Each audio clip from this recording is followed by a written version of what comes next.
Before you lies a dark, detailed, and ironically narrated journey into the everyday life of a medieval village, where being chosen for the ritual is anything but luck or romance. It is a harsh, filthy, and terrifying fate. This story does not embellish the past. It mercilessly shows just how hard it is to survive amidst perpetual dirt, cold, hunger, fear of spirits, and the indifference of neighbors. You are invited to see the world through the eyes of an ordinary village girl chosen for the ritual, through the eyes of someone who is always in the background, but suddenly becomes the center of everyone's attention.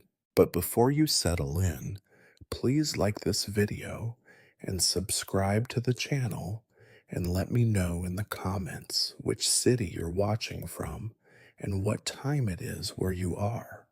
I'm really curious to see who has joined us. Now make yourself comfortable. We're beginning. You wake up with a jolt, though perhaps wake is too generous a term. You have spent the entire night floating on the border between feverish half sleep and a dull, bone deep ache that seems to pulse in rhythm with the groaning timbers of your family's hut. You are not sure what time it is. There is no clock, no candle to mark the hour. The cold is your clock. It tells you that dawn is approaching because it is now cold enough to bite your bare feet through the patched woolen rag that serves as your only blanket. Your mattress is a layer of straw, several seasons old, packed so tightly and slept on by so many that it now feels like lying on a slab of damp, uneven stone. The smell is the first thing that reminds you that you are alive. It is the ancient, sour scent of rotting straw, mixed with the more pungent notes of spilled chamber pot and the ammonia tang of mouse urine. You have a new flea bite on your wrist, and when you scratch, you feel several others raise their heads in angry protest along your arms. You curl in on yourself, hugging your knees. Your shift is rough linen, as thin as a cobweb and several shades of brown from repeated washing in the river, which, to be honest, is probably dirtier than you are. You can hear, through the paper-thin walls, the shifting of your brothers, the wheezing cough of your mother, the scrape of your grandmother's stick as she fumbles in the half dark for the latch to the door. The chickens begin to mutter and squawk outside, and a thin shaft of gray light squeezes through a gap between two warped planks. You know what awaits you outside this cocoon of shared misery. You delay the inevitable by picking at the crusted mud under your fingernails, a fruitless task, as there will only be more by the end of the hour. Your hands are always dirty. Cleanliness is a rumor, a luxury, a story told by traveling priests who have never seen a real peasant's home. You once tried to scrub your hands raw after a piglet died in your arms, but the dirt never truly leaves. It seeps into you and becomes part of you, just like the itch of lice, the ache in your lower back, and the resigned heaviness in your heart. With a sigh, you force yourself up, pushing aside the mound of ragged woolen fabric you share with your younger brother. He whimpers in his sleep, but you do not have time for sympathy. You stumble across the floor, careful to avoid the spot where the boards have begun to rot. Someone, probably you, will have to fetch a new plank from the wood pile before someone's leg breaks through. But that is a problem for later, for someone with more energy and fewer responsibilities. You crouch in the corner and reach for the battered clay jug that serves as your wash basin. The water inside is icy and smells faintly of moss. You splash a handful on your face, gasping at the shock, then quickly rub some onto your arms and neck. It does not really make you cleaner, but it does make you colder. You scrub at your teeth with the edge of your sleeve, more out of habit than hope. Your grandmother says a girl with black teeth will never be chosen for anything except the burial ditch, though she has only 4 teeth left herself. Breakfast, is still some time away, but your stomach already twists and groans. You cross the cramped, cluttered room, stepping over your brother's outstretched foot, narrowly missing a pile of chicken droppings that someone tracked in last night. Your mother sits hunched over the hearth, trying to coax a fire from a handful of damp twigs.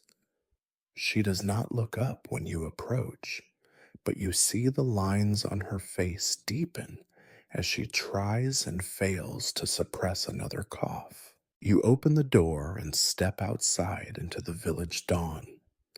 The air is sharp, thick with wood smoke, and the bitter stink of dung, both cow and human.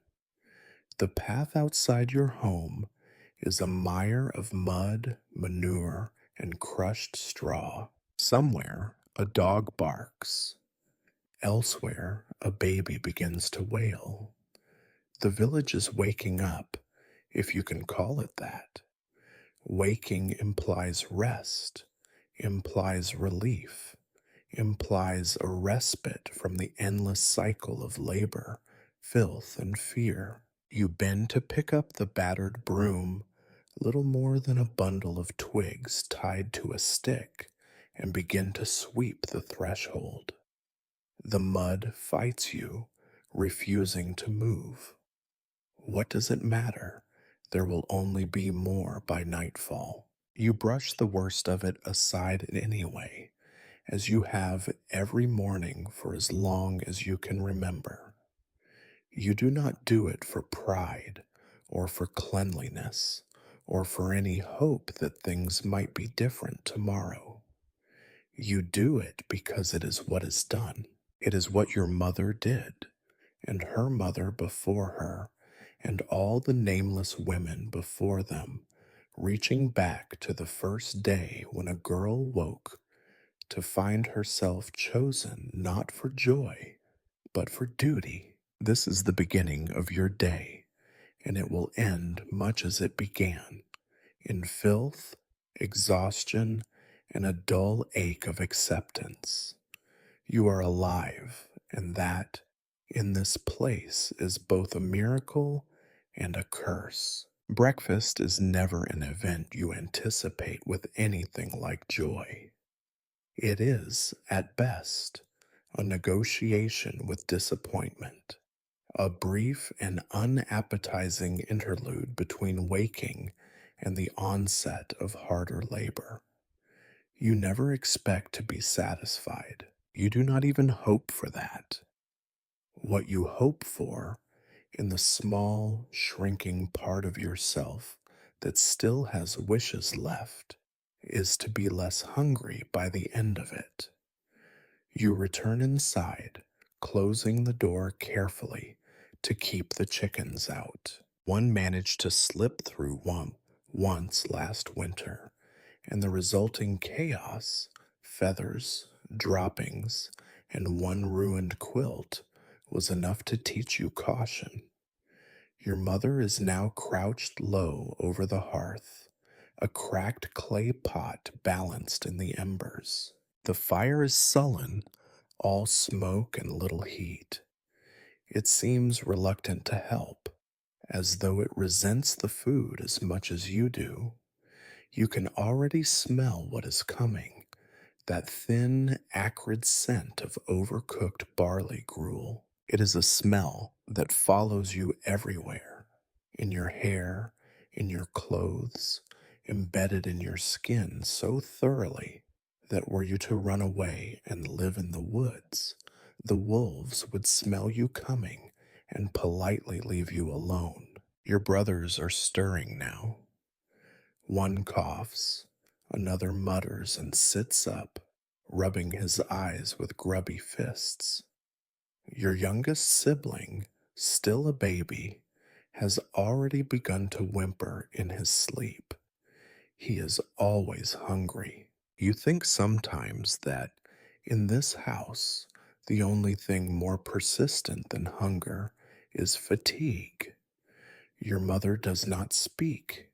She stares into the pot, stirring it with a long, scorched stick. The gruel is more water than barley, but you are old enough to know there is nothing to be done. She adds a shriveled turnip, fished from the bottom of the larder, and a pinch of herbs that do little but add a new, bitter note to the soup's perfume. As the pot simmers, you set the table, if table is the word for a battered board balanced on two stumps. There are no chairs. You sit on your heels, knees tucked under you, shoulder to shoulder with your brothers. The spoons are wooden, roughly carved, their bowls darkened and scored by years of scraping every last drop from every bowl, every morning, every day. Your grandmother hobbles over, her lips moving in some half remembered prayer or curse. She sits with a grunt, leaning heavily on her stick. You watch her eyes, sharp, pale, and wary, always watching, always judging. She is old enough to remember other mornings, she says. Better ones. You do not quite believe her. Maybe she just remembers being less tired. At last, your mother ladles out the gruel. There is only one bowl, chipped and stained, and it passes from hand to hand with the inevitability of the seasons. Eldest first, always, a rule more important than law. You do not complain, and you do not eat quickly. To do either is to risk a slap, or, worse, to be accused of selfishness. The gruel is thick in places, watery in others. Sometimes you get a lump of turnip, sometimes a bitter shock of herbs. You chew as slowly as you can, letting each mouthful dissolve into a bland, gluey mush. It is not enough to fill you, but it is something warm. Hunger is always there, a steady ache beneath everything, but warmth is precious. It is something to hold on to. Your brothers scrape the bowl with their spoons, fighting for the last flecks. No one speaks. What would you say? That the food is terrible? Everyone knows. That you are still hungry? Everyone is. Instead, there is only the sound of chewing, slurping, and the occasional sniff. Even the baby, finally given a turn at the bowl, manages only to gum at the rim before the bowl is snatched away and set aside for tomorrow. You notice, with the dull ache of habit, that there is never quite enough food. Not now, not ever. There is never quite enough of anything. Not warmth, not rest, not kindness, not love, but especially not food. You are growing, they tell you, as though that were a comfort. You will need your strength, your grandmother mutters, as if strength could be found in the bottom of an empty bowl. When breakfast is finished, you wipe your mouth on your sleeve, careful to keep the gruel off the patch that is only loosely sewn. Your mother sighs, looking at the pot, at the fire, at the window where the pale dawn seeps in. She is thinking about the next meal already. She always is. You wonder if there is ever a moment when she is not thinking about food. You gather the spoons and wipe them clean with a bit of straw, then set them back in their place above the hearth. The table is left as it is. The stains on the board tell a story older than you. There is no time for cleaning, no energy for complaint. The world does not stop, not for hunger, not for exhaustion, not for hope. You step outside again, the taste of gruel lingering in your mouth, thick and unsatisfying. You already know it will return, this flavor, this routine, tomorrow and tomorrow and tomorrow, the same thin, bitter broth, the same hollow ache. You are not sure you could imagine anything else, even if you wanted to. As you look out at the village, you wonder what is worse, to be chosen for something terrible, or to be left behind for more of the same. The meal leaves you neither satisfied nor energized. Your stomach feels as empty as the day before. Still, there is no time to linger or indulge in imaginary luxuries like rest. The house itself calls for your labor. In the medieval village, you quickly learn that work is not a question of choice. It is survival, tedious, repetitive, and unending. You take the battered birch bundle broom in your hand, and for a moment you consider the pointlessness of it all. Sweeping a dirt floor never brings real cleanliness, only the faint hope that you can move the worst of the filth to another corner, preferably where it will not be trodden back inside immediately. Mud, straw, dust, crumbs, and things best not examined too closely gather in every nook and cranny. The floor is not level. There are ridges where your father once tried to patch a hole with clay, which only resulted in more places for fleas and beetles to hide. With practiced, resigned movements, you sweep. Each motion sends up small puffs of dust that make your nose itch and your eyes sting. The dust mixes with the smells of damp wood, stale sweat, and the earthy scent of the night's ashes. As you work, you catch sight of a mouse darting under the chest where your mother keeps her good apron, the one with only 3 holes. You wish, not for the first time, that you had a cat. But cats are for people with something to protect, people who do not eat their chickens the moment the grain runs out. There are other chores waiting. The water bucket, already half empty, must be refilled. You gather it up, noticing the cracked handle, and trudge outside. The well is not close. Instead, your family draws water from a stream at the edge of the village. The path is little more than a muddy rut lined with jagged stones and the droppings of animals, yours and your neighbors. The air is sharp, nipping at your cheeks, carrying the smells of dung and smoke from a dozen smoldering hearths. You pass the pigsty, where the family so grunts sleepily in her pen.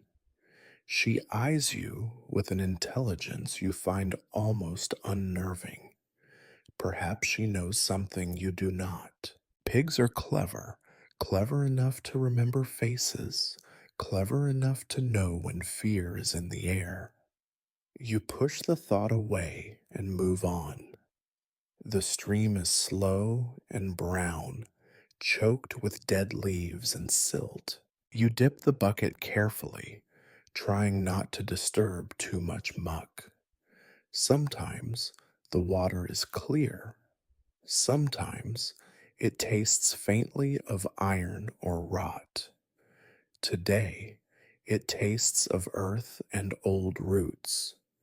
You wonder if it will make anyone sick this time. You know the answer. Probably. It always does, eventually. Carrying the bucket home is its own challenge. The weight strains your arms, digging the rough wood of the handle into your red, raw palms. The path is slick, and you slip more than once, catching yourself on the trunk of a wind stunted birch. You grit your teeth and trudge on. If you spill the water, you will only have to fetch more. Back in the house, your mother is tending to your youngest brother, wiping his nose with the corner of her sleeve. You set the water down and glance at her. Her face is drawn, her eyes rimmed red from lack of sleep. She nods at you, a silent acknowledgement of a job done. There are no thanks. Thanks are for people with time to spare. Now there is laundry, not the kind you see in paintings of noble ladies, gleaming white linens flapping in a sunlit breeze. Here, laundry is an ordeal, a contest between filth and futility. You gather a pile of rags, shirts, shifts, a pair of hose with more holes than fabric. Each is soaked in sweat, mud, and worse. You haul them to the stream, kneeling on the cold, unforgiving ground. The water bites your fingers, turning them red and stiff. You scrub each garment with handfuls of sand and lye, hoping to dislodge the worst of the grime. Your knuckles bleed. The water runs dark with filth. You can never tell when something is clean. Clean is an idea, a legend, something travelers speak of when they want to impress you with tales of cities and foreign places. Here, laundry is simply a matter of making sure nothing crawls on you in your sleep. Returning with the damp clothes, you hang them on a line stretched between the hut and the fence. They will dry stiff and rough, smelling of smoke and earth. You think, not for the first time, that they are as much a shield as a garment. They protect you from the cold, yes, but also from stares, from shame, from the old fear of being truly exposed. The chores never stop.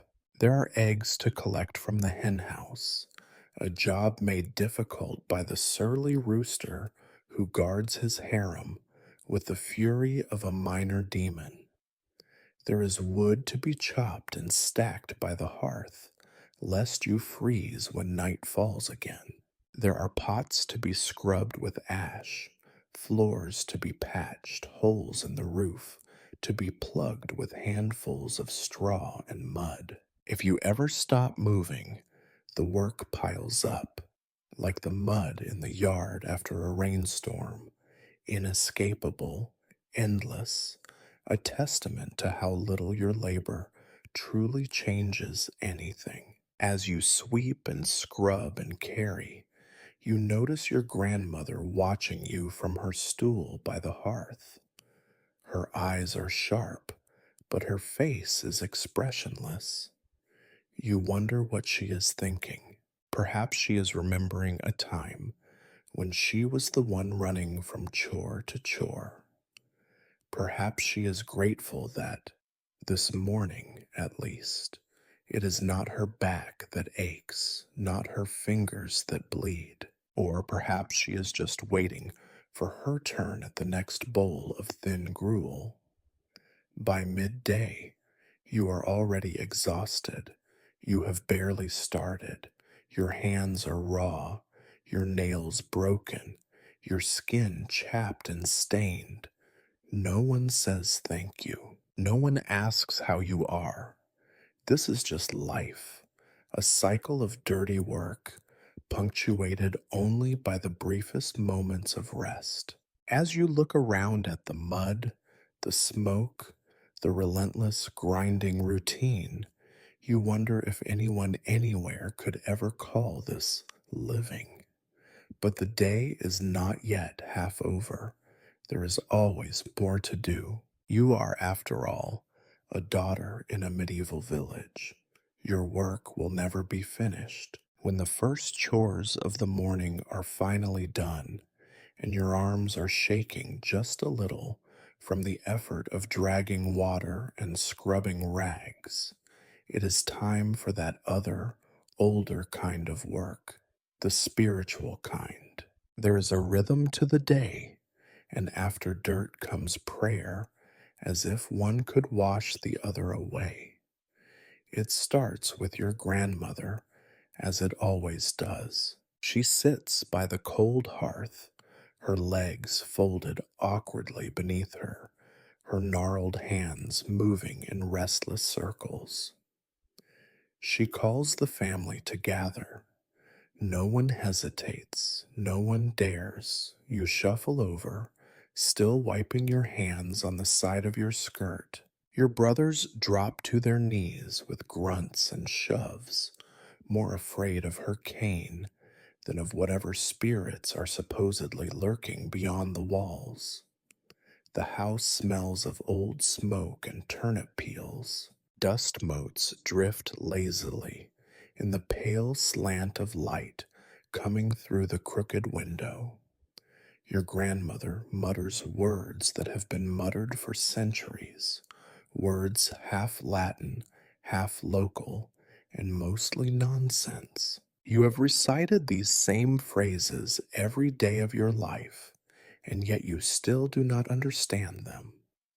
No one does, except perhaps your grandmother, and even she, you suspect, is guessing half the time. You bow your head, press your hands together, and try not to let your mind wander. It is not easy. The ache in your knees grows sharper.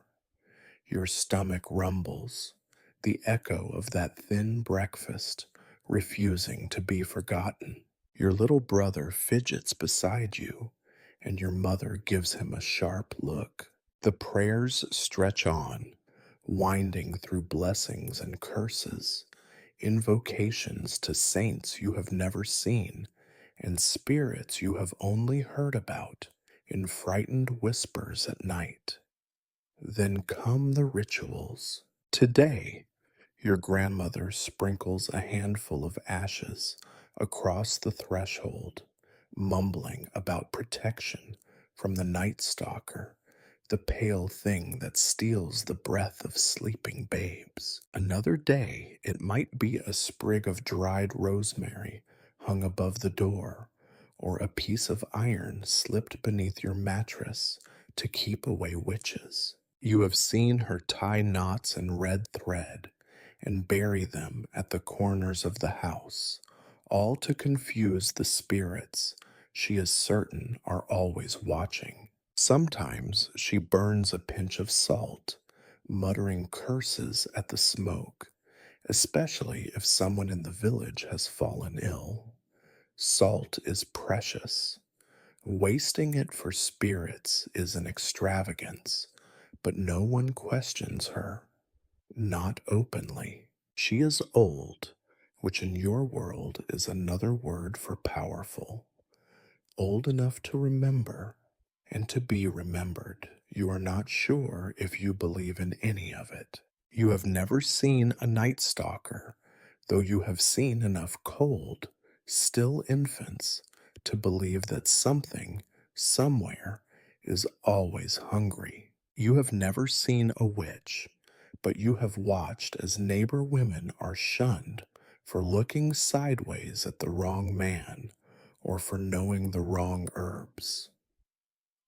It is easier to pretend belief, to nod and whisper the right words, than to risk being singled out. Your grandmother tells you, in that crackling voice of hers, that your fate is already winding toward you.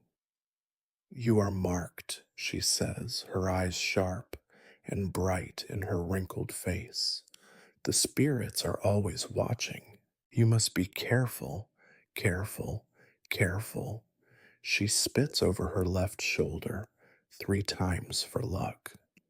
You repeat the gesture half out of fear, half out of habit. Everyone in your village lives in fear of something: curses, bad luck, the evil eye, the jealousy of neighbors, the judgment of God.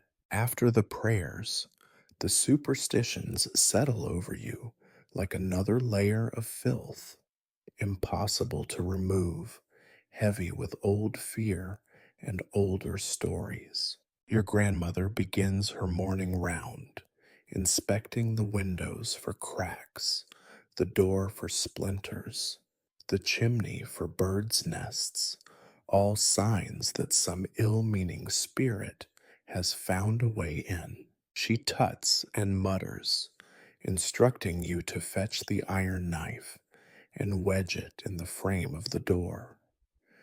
A sharp edge keeps away the shadow folk, she explains for the 100th time.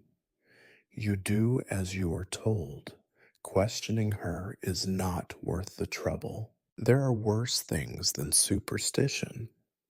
At least you tell yourself it is something to believe in, even if it is nothing but smoke and stories. It gives shape to your fear. It gives a name to all the things you cannot control: illness, famine, the sudden cold that steals the crops, the death that stalks children in the night. After the rituals, your grandmother inspects you more closely. She frowns at your dirty hands, your tangled hair. She orders you to wash your face again, to scrub at your fingernails until they are almost clean. The spirits notice such things, she says. You know it is just her excuse for discipline, but you comply anyway. The water is freezing, your hands sting, but you grit your teeth and bear it. You always do. The prayers linger long after they are finished. The words repeat themselves in your mind as you move about the house, sweeping, fetching, carrying. You cannot remember when you first learned them. You only know that you will never be allowed to forget. Outside, the village stirs to its own rhythms. You see your neighbor, old Marta, hanging charms in her doorway, bits of ribbon, a chicken foot, a sprig of something green and wilted. Further down, 2 boys scrape a pattern in the mud around their family's home, copying the spiral design your grandmother insists keeps the Fae at bay. The whole village is a patchwork of rituals, each family certain their own are best, all terrified of what will happen if they are not performed perfectly. You wonder sometimes if the spirits are laughing at you, at all of you, or maybe the laughter comes from the woods, where the shadows are thick and ancient, and where the rules are not made by human hands. By mid-morning, your knees are sore, your head is full of prayers and curses, and your heart is heavy with the sense that something is always lurking just out of sight. The chores continue. The day moves on. The spirits, you are told, are always watching. It is better not to give them a reason to notice you, especially now, with the rumors swirling and the old women whispering that soon there will be a ritual and someone will be chosen. You pray that it will not be you, but even your prayers, you suspect, are not quite enough. You would like to think that the day's worst is behind you after the prayers, that the housework is the greatest indignity, or at least the dirtiest. But there is always something filthier waiting: the livestock pen. The family animals are not merely animals, they are the fragile wall between your family and hunger. Their health and safety matter more than yours. Their waste, their stink, their ceaseless noise, these are daily companions. You brace yourself before opening the crooked wooden door to the small, muddy yard where the animals live. Chickens squawk and scatter, leaving small, sticky reminders of their passage on, on every possible surface. The pig, a great bristly sow with yellow teeth and cunning eyes, regards you warily from her corner. She is larger than some grown men, and not above taking a bite out of the careless or the slow. But the worst, always, is the cow. The cow's pen is less a pen and more a puddle with walls, a low, half collapsed fence, doing nothing to keep the filth in or the damp out. The cow is the pride of your family, which is not saying much. She is old, her flanks sunken, her hide pocked with patches where the hair has fallen out from one disease or another. But she gives milk sometimes, and her manure, well, that is another precious resource if only you could ignore the smell. The pen is a sea of mud and waste. Your boots sink with every step. You have learned to move slowly to keep from losing a shoe or falling face first into the muck. In winter, it is worse. The cold only seems to preserve the stink, freezing the filth into lumpy, icy mounds that refuse to yield to your shovel. Today, the sun is weak, but enough to turn everything into a gray-brown soup. You grip the old wooden pitchfork, its handle worn smooth by years of use. You try not to think about how many hands have held it before yours, or how many have died of cough or fever, buried with dirt still under their nails. Work begins with scraping the worst of the manure into a heap against the fence. The heap will later be carted off to the fields to nourish the stunted crops that are your family's only hope for survival. Until then, it festers at the edge of the yard, attracting flies, rats, and the occasional hungry stray dog. The stench is overwhelming, a sour, living presence that settles in your hair, your clothes, your lungs. There is no escape. You cough and gag, but you keep working. You have learned to breathe through your mouth, to let your mind drift far away, maybe to the river, or to the rare days when you are allowed to fetch wild herbs in the forest, where the air, at least, does not claw at your insides. Sometimes, as you work, you find surprises in the muck: bits of broken pottery, lost buttons, even a small copper coin once, so corroded that your grandmother claimed it was cursed and threw it straight into the fire. More often, you find things you would rather not: bones, hair, things that make you wonder about what happens to weak animals in the night. You keep one eye on the cow at all times. She is unpredictable, her mood as changeable as the weather. Sometimes she lets you work in peace, flicking her tail lazily. Other times she lashes out, a sharp kick, a sudden lunge. Your shin bears a scar from the last time you let your attention drift. You will not make that mistake again.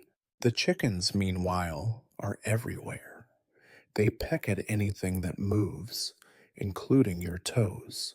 They squabble and screech, occasionally laying an egg in the most inconvenient corner possible. You collect the eggs gingerly, careful not to crush them. A broken egg is a small tragedy, food wasted, a reason for your mother to scold you, another mark against your already unremarkable reputation. You have learned not to complain. Complaints bring nothing but more chores, more scorn, and sometimes a sharp word or a thrown clod of mud from an older brother with nothing better to do.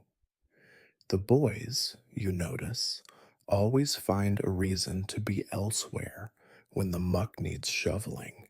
It is the way of things: dirty work for the youngest, the weakest, the ones who are expected to keep their heads down and their mouths shut.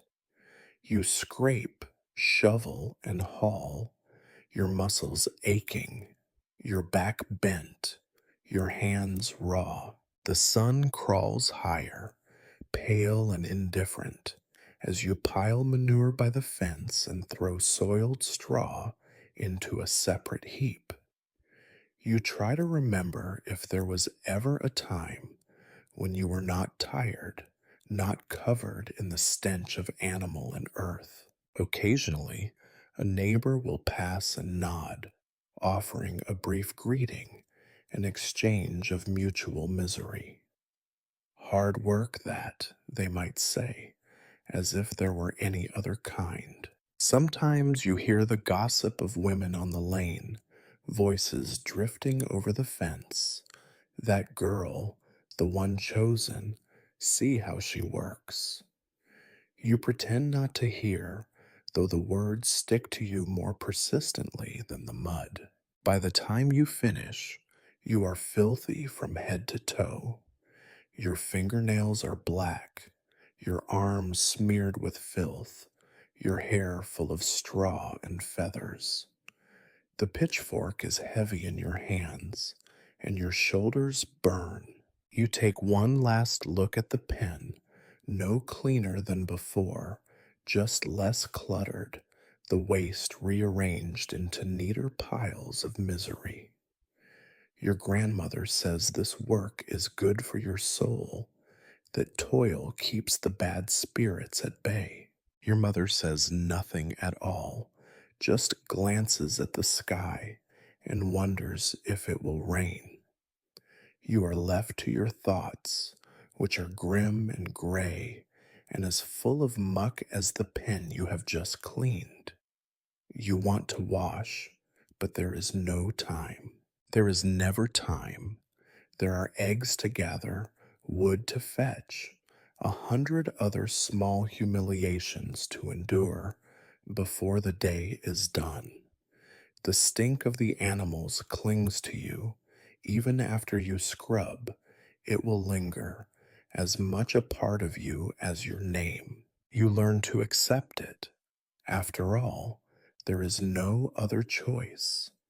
You are alive, which in this place at this time is a sort of victory, however small. You are alive, and so is the cow, and so is the pig, and for one more day, that will have to be enough. The world outside is a swirling mess of mud, manure, and voices that whisper about your fate. But inside, in the late afternoon gloom, your family house becomes a sanctuary of another sort, a place where time slows to the heavy, sticky pace of hands and eyes grown tired from repetition. After the filth and exhaustion of the day's work, the chores continue, just as thankless, only quieter now, by the hearth. The fire itself is pitiful. It is never more than a sullen heap of embers, coughing out more smoke than heat. You huddle close anyway, knees pressed to your chest, arms wrapped around your legs. Every woman in the house is there. Your mother, gray with worry. Your grandmother, her hands shaking only a little more than they used to. Your brothers, when forced, but mostly lurking in the corners, eager for excuses to vanish into the night. Now comes the work that is supposed to be women's work, as if that makes it easier, as if that makes it any less of a burden. You take up the spindle, a simple stick weighted at one end with a whorl carved from clay. There is a rhythm to spinning, an endless cycle of twisting, pulling, rolling, and winding that mimics the relentless wheel of your own days. Thread from raw wool, thread for mending, thread for weaving, thread that will never be fine enough, long enough, clean enough to please your grandmother. The wool itself is a tragedy. It smells of sheep and old barns, of the animal it came from, and the dirt that animal rolled in. Picking the burrs and twigs from the greasy locks, your fingers grow slick and numb. You twist, you pull, you wind the thread, and the little spindle spins and wobbles, sometimes leaping from your grasp and landing in the ashes. Then you must start over, all your work unraveling like so many of your hopes. There is talking, of a sort. It is not light or pleasant. The women of your family share stories, but these are not the stories told to children to soothe them at night. They are old tales, grim, half remembered accounts of curses, bad luck, hunger, and the dangers of being chosen. Your grandmother's voice is dry as straw. She speaks of girls who did not spin well enough, of families who fell from favor, of a neighbor's daughter who once vanished into the woods on the eve of the festival and was never seen again. Perhaps she is warning you. Perhaps she is simply filling the silence. Sometimes the conversation turns to the future. Your mother, with her eyes like gray river stones, wonders aloud if this winter will be as harsh as the last. Will the sheep survive? Will there be enough bread? Will the river flood again? The questions hang in the air, unanswered, like the tangles in the wool you cannot quite pick free. Your hands ache, your back aches, your head aches too, from the smoke that coils up from the fire, seeping into your eyes, into your throat, into every thread you spin. Still, you do not stop. You dare not. To pause is to invite criticism, to be told you are lazy or careless or, worst of all, unfit for whatever it is that is coming. Sometimes your neighbor comes to join you, a stooped woman with fingers permanently bent from years of spinning and scrubbing. She brings her own spindle and her own bundle of dirty wool. She brings, too, a different sort of story. Stories about the village, about the ritual, about the way the old priest once looked at her with eyes sharp as a needle. She laughs, but her laughter is bitter, echoing off the walls like a crow's call. The others listen, nod, and spin on. You watch the thread grow, feel its imperfections under your thumb.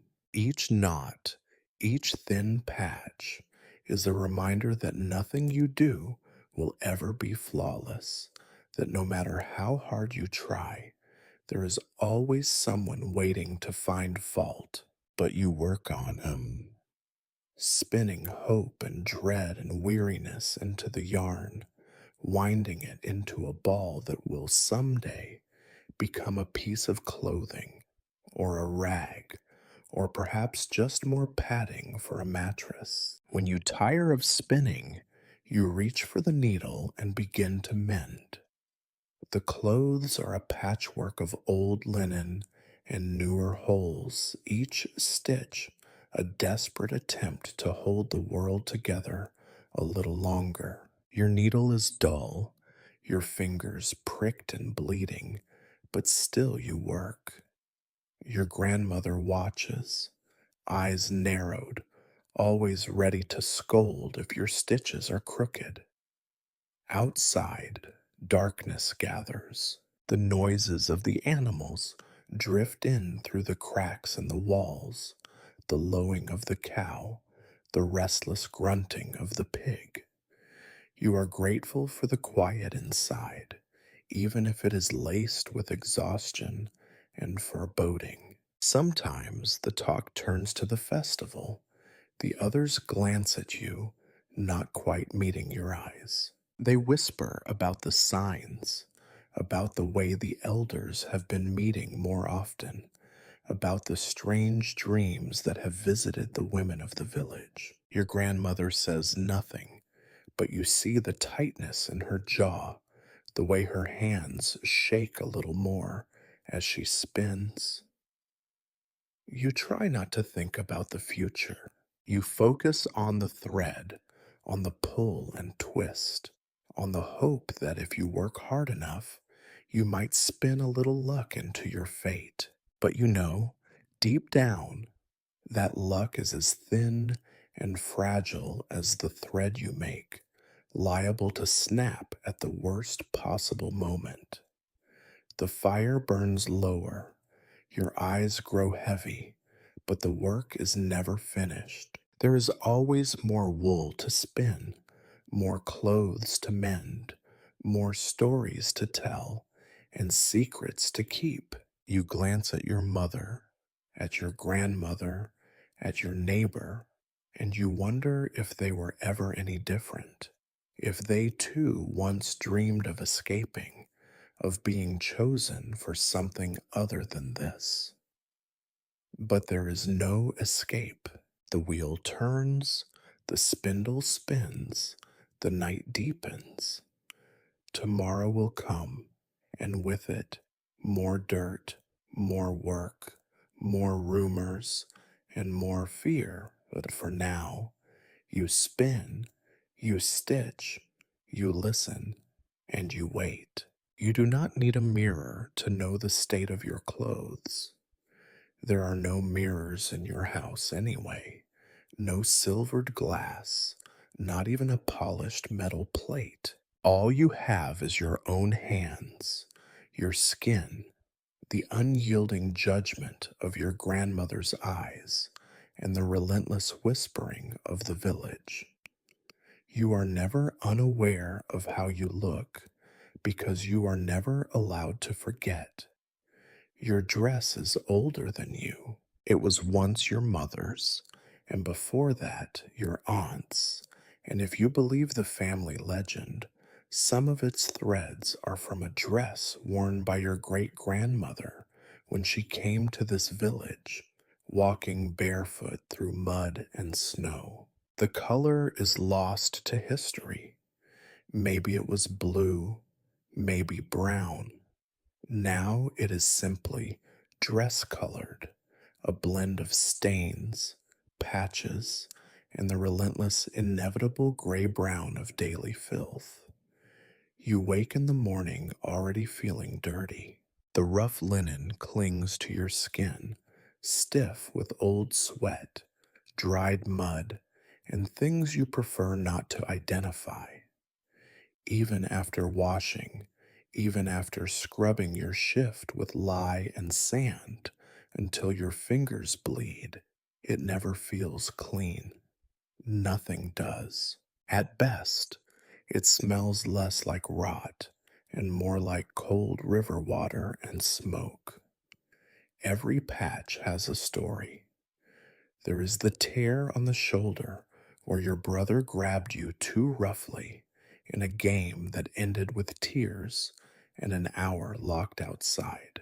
The ripped hem was caught on a rusty nail when you tried to climb the fence to chase the chickens back in. The dark stain on the front, a mixture of pig's blood and spilled gruel, though no one could ever agree on the proportion, has resisted every attempt at removal, becoming as much a part of the dress as the threads themselves. Underneath, you wear a shift. It is thinner, meant to be white, but now the color of old parchment, and so full of holes that it resembles a fishing net. Sometimes, when you wash it, you hold it up to the light and see more sky than fabric. There are no undergarments to speak of. Such luxuries are for women in the stories your neighbor tells, or for the ladies in the manor whose cast-offs might one day trickle down to your village, impossibly soft and absurdly fragile. In the cold months, you layer whatever you can. Old shawls, another shift, a scarf knitted so loosely it seems more symbolic than practical. In the summer, you sweat, but do not dare remove anything, not with the neighbor's eyes forever watching. To be seen without your dress, even in your own yard, would be to invite gossip, scandal, punishment. Modesty is not a virtue here. It is survival, a way to avoid being noticed for the wrong reasons. Your feet are the most honest part of you. Shoes are an afterthought. Your father owned a pair once and wore them only to the midsummer festival and the funeral of the village priest. You have a set of scraps, leather so thin it might as well be cloth, tied with cords, patched with bits of bark and rags. In the winter, you stuff them with straw or moss, but by spring, the straw is rotten and the moss is gone. More often than not, you go barefoot. Your soles are hard as hooves, the skin split and blackened from mud, manure, and frost. Sometimes your grandmother will mutter that a girl should always be ready to present herself properly. But when she says properly, she means covered, quiet, and humble. The only finery you ever see is at a distance, when a traveling merchant passes through, or when the priest comes from the next village, his robe heavy with embroidery and the smell of beeswax and incense. You stare, unable to imagine what it feels like to wear something new, something that has never known another person's sweat or sorrow. There is no privacy. Clothes are repaired, washed, and even shared in full view of the family. You help your mother mend a sleeve. Your brothers yawn and scratch in their shirts. Your grandmother scolds you for letting a seam unravel. If you need a new patch, You cut it from a piece of something older, something already patched. The cycle is endless, a slow unspooling of fabric and time. When the weather turns, when rain seeps in through the roof and chills your bones, you wrap yourself in everything you own and still feel the cold worm its way under your skin. The wind finds every hole, every weak seam, every missed button. You shiver and hunch your shoulders, dreaming of the warmth you will never quite reach. In the heat, your dress sticks to your back, wet with sweat and heavy with dust.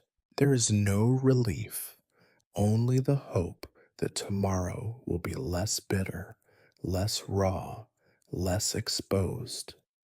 Sometimes you think about what it would be like to have a dress of your own, one that fit you, one that was clean, soft, maybe even beautiful. You imagine the colors: blue like the sky, green like the grass, red like the berries you are never allowed to pick for yourself. But then you look at your hands, at the dirt under your nails, at the stains that never fade, and you remember that beauty is a story told to children, a promise for people with softer lives.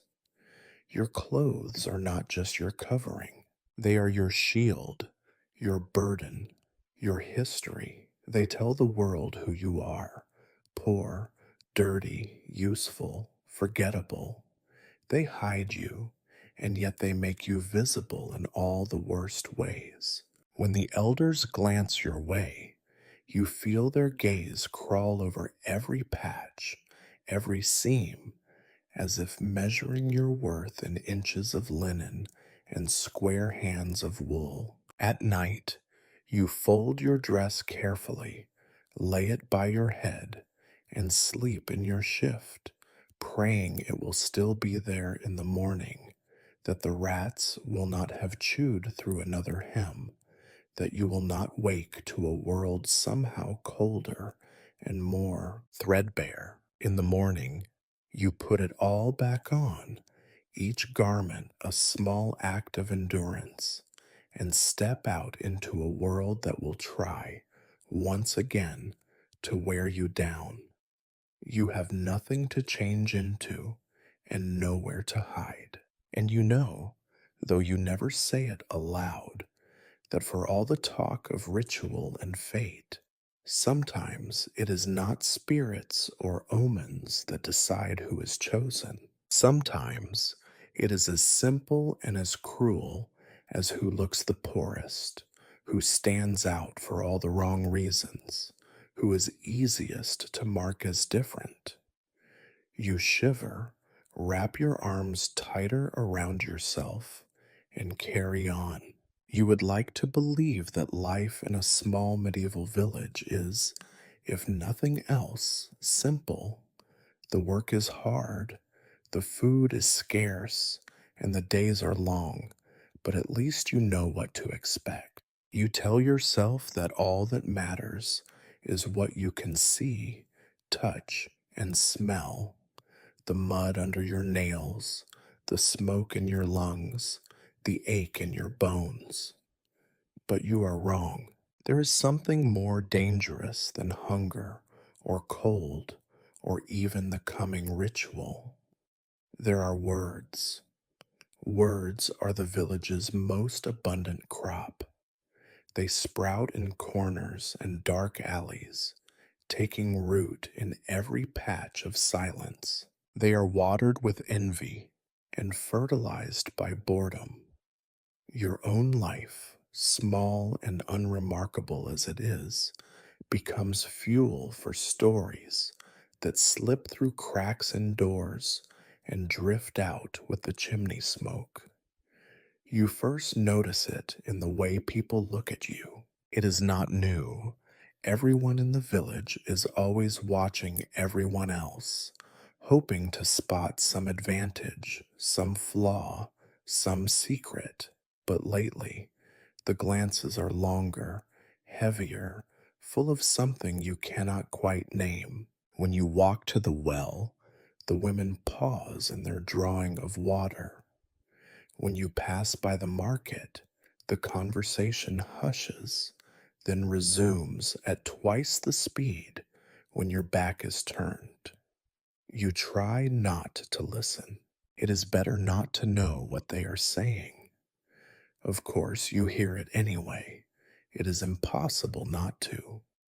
Gossip in the village travels faster than any cart or messenger. You hear it in snatches, your name spoken in low tones, wrapped in half truths and outright lies. She is the one, they say.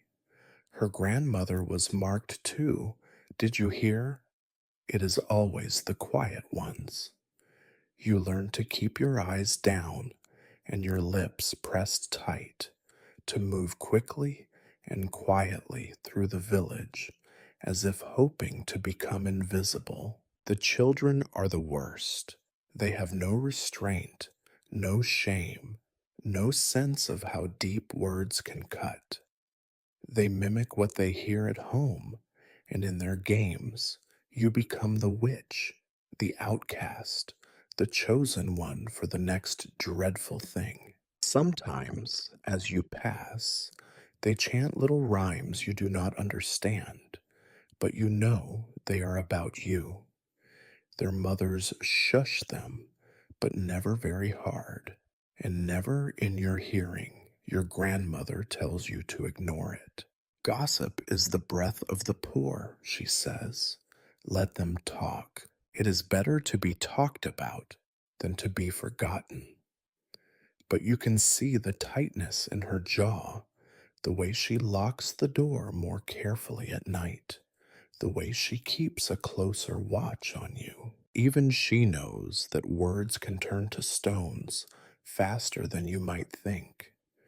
The older women are relentless. They cluster in doorways and at the corners of the lanes, their hands always busy, mending, spinning, shelling peas, while their tongues work overtime.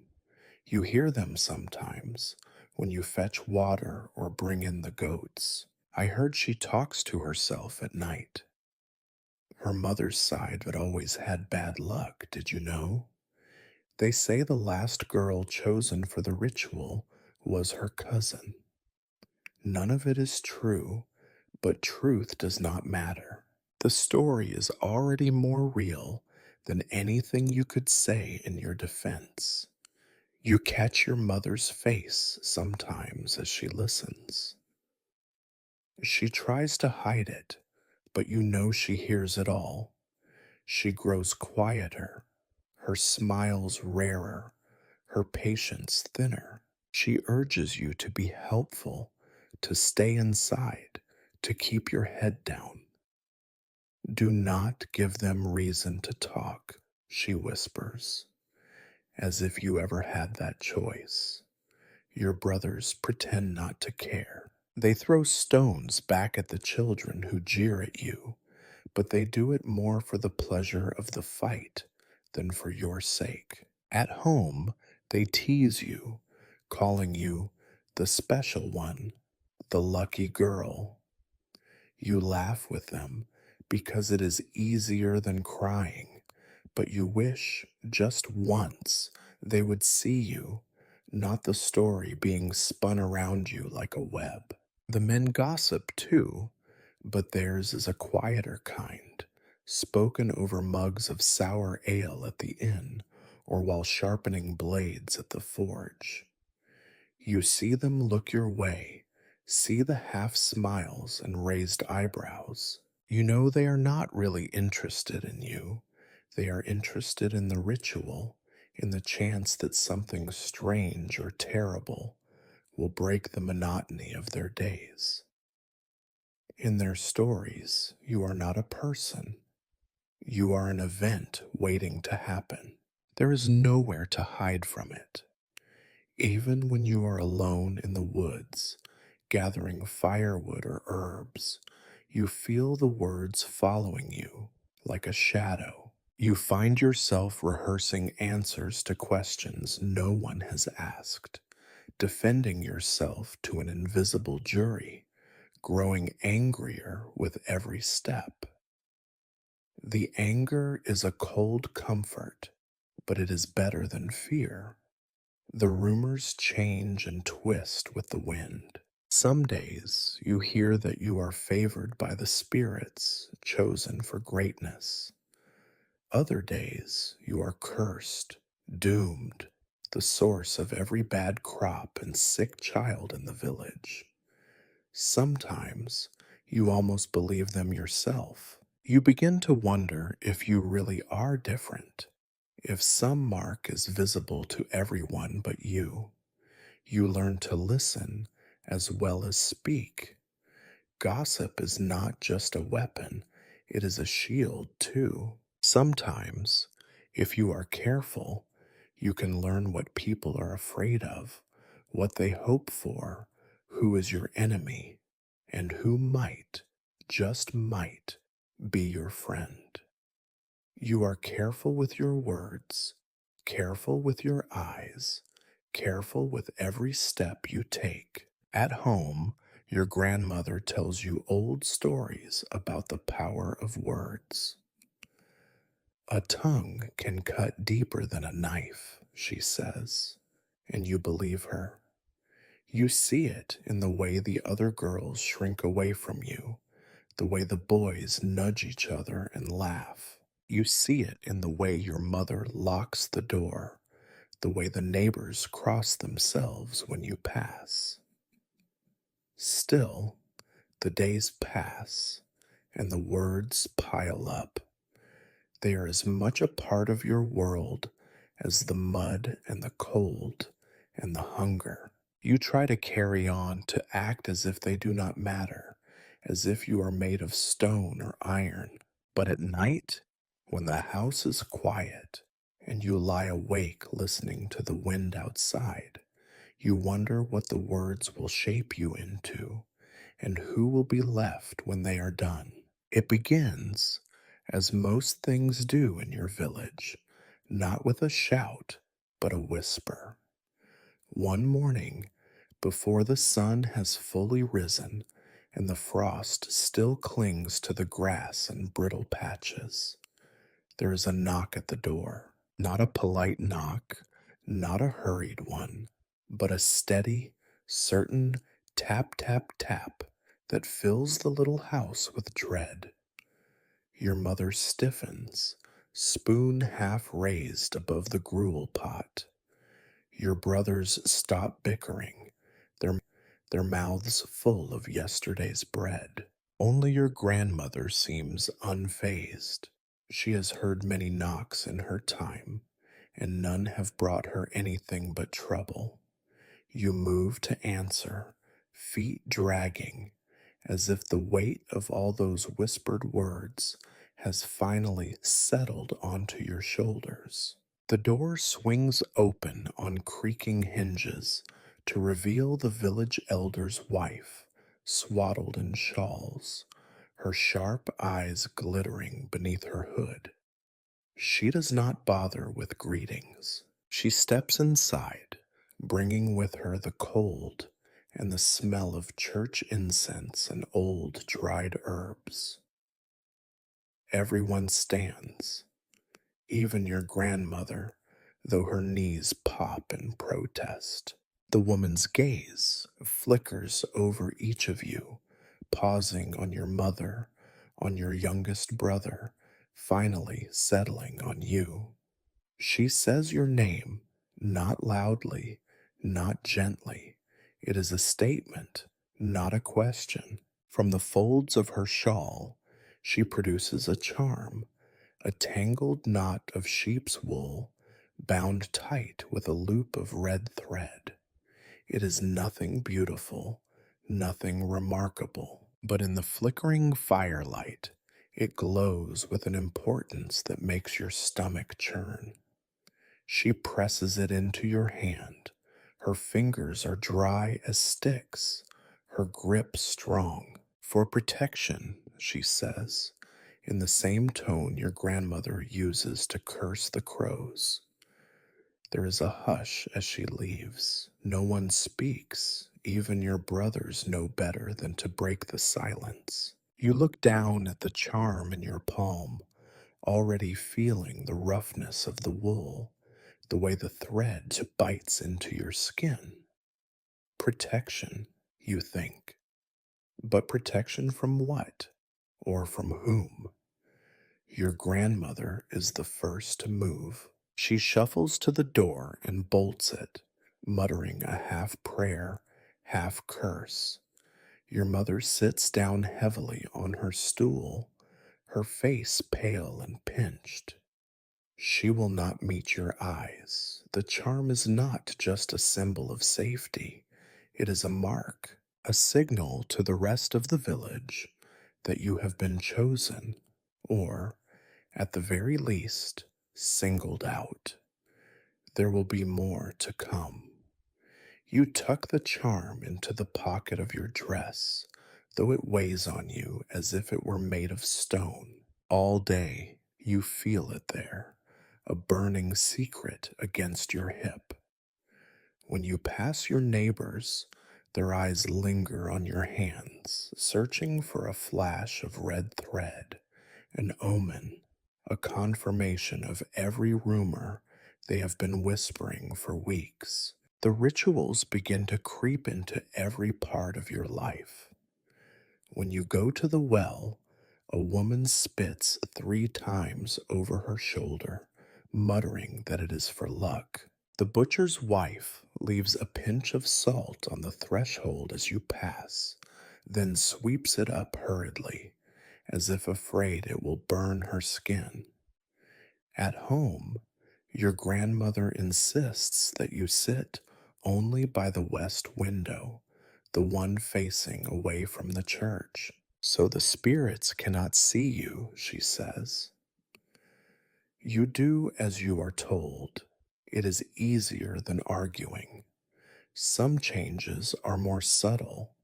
You notice your mother watching you, counting your steps as you cross the floor, noting how much you eat, how long you sleep.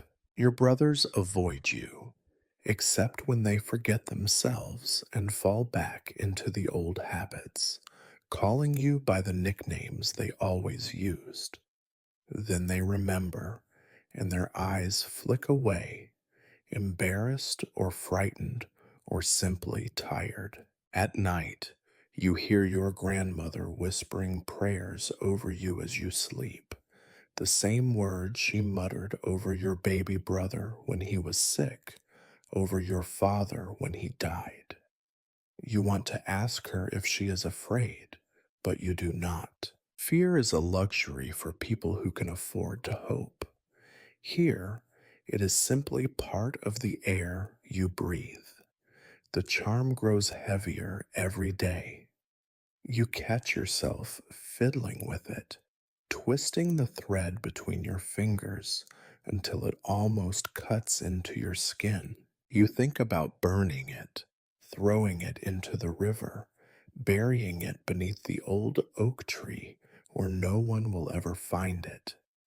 But you know that would be useless. The village has seen. The words are already out there, gathering weight, becoming fact. There are more signs, too. One afternoon, while you are fetching kindling from the woodpile, you notice a bundle of sticks tied with another red thread wedged above the door. Your grandmother shrugs when you ask her.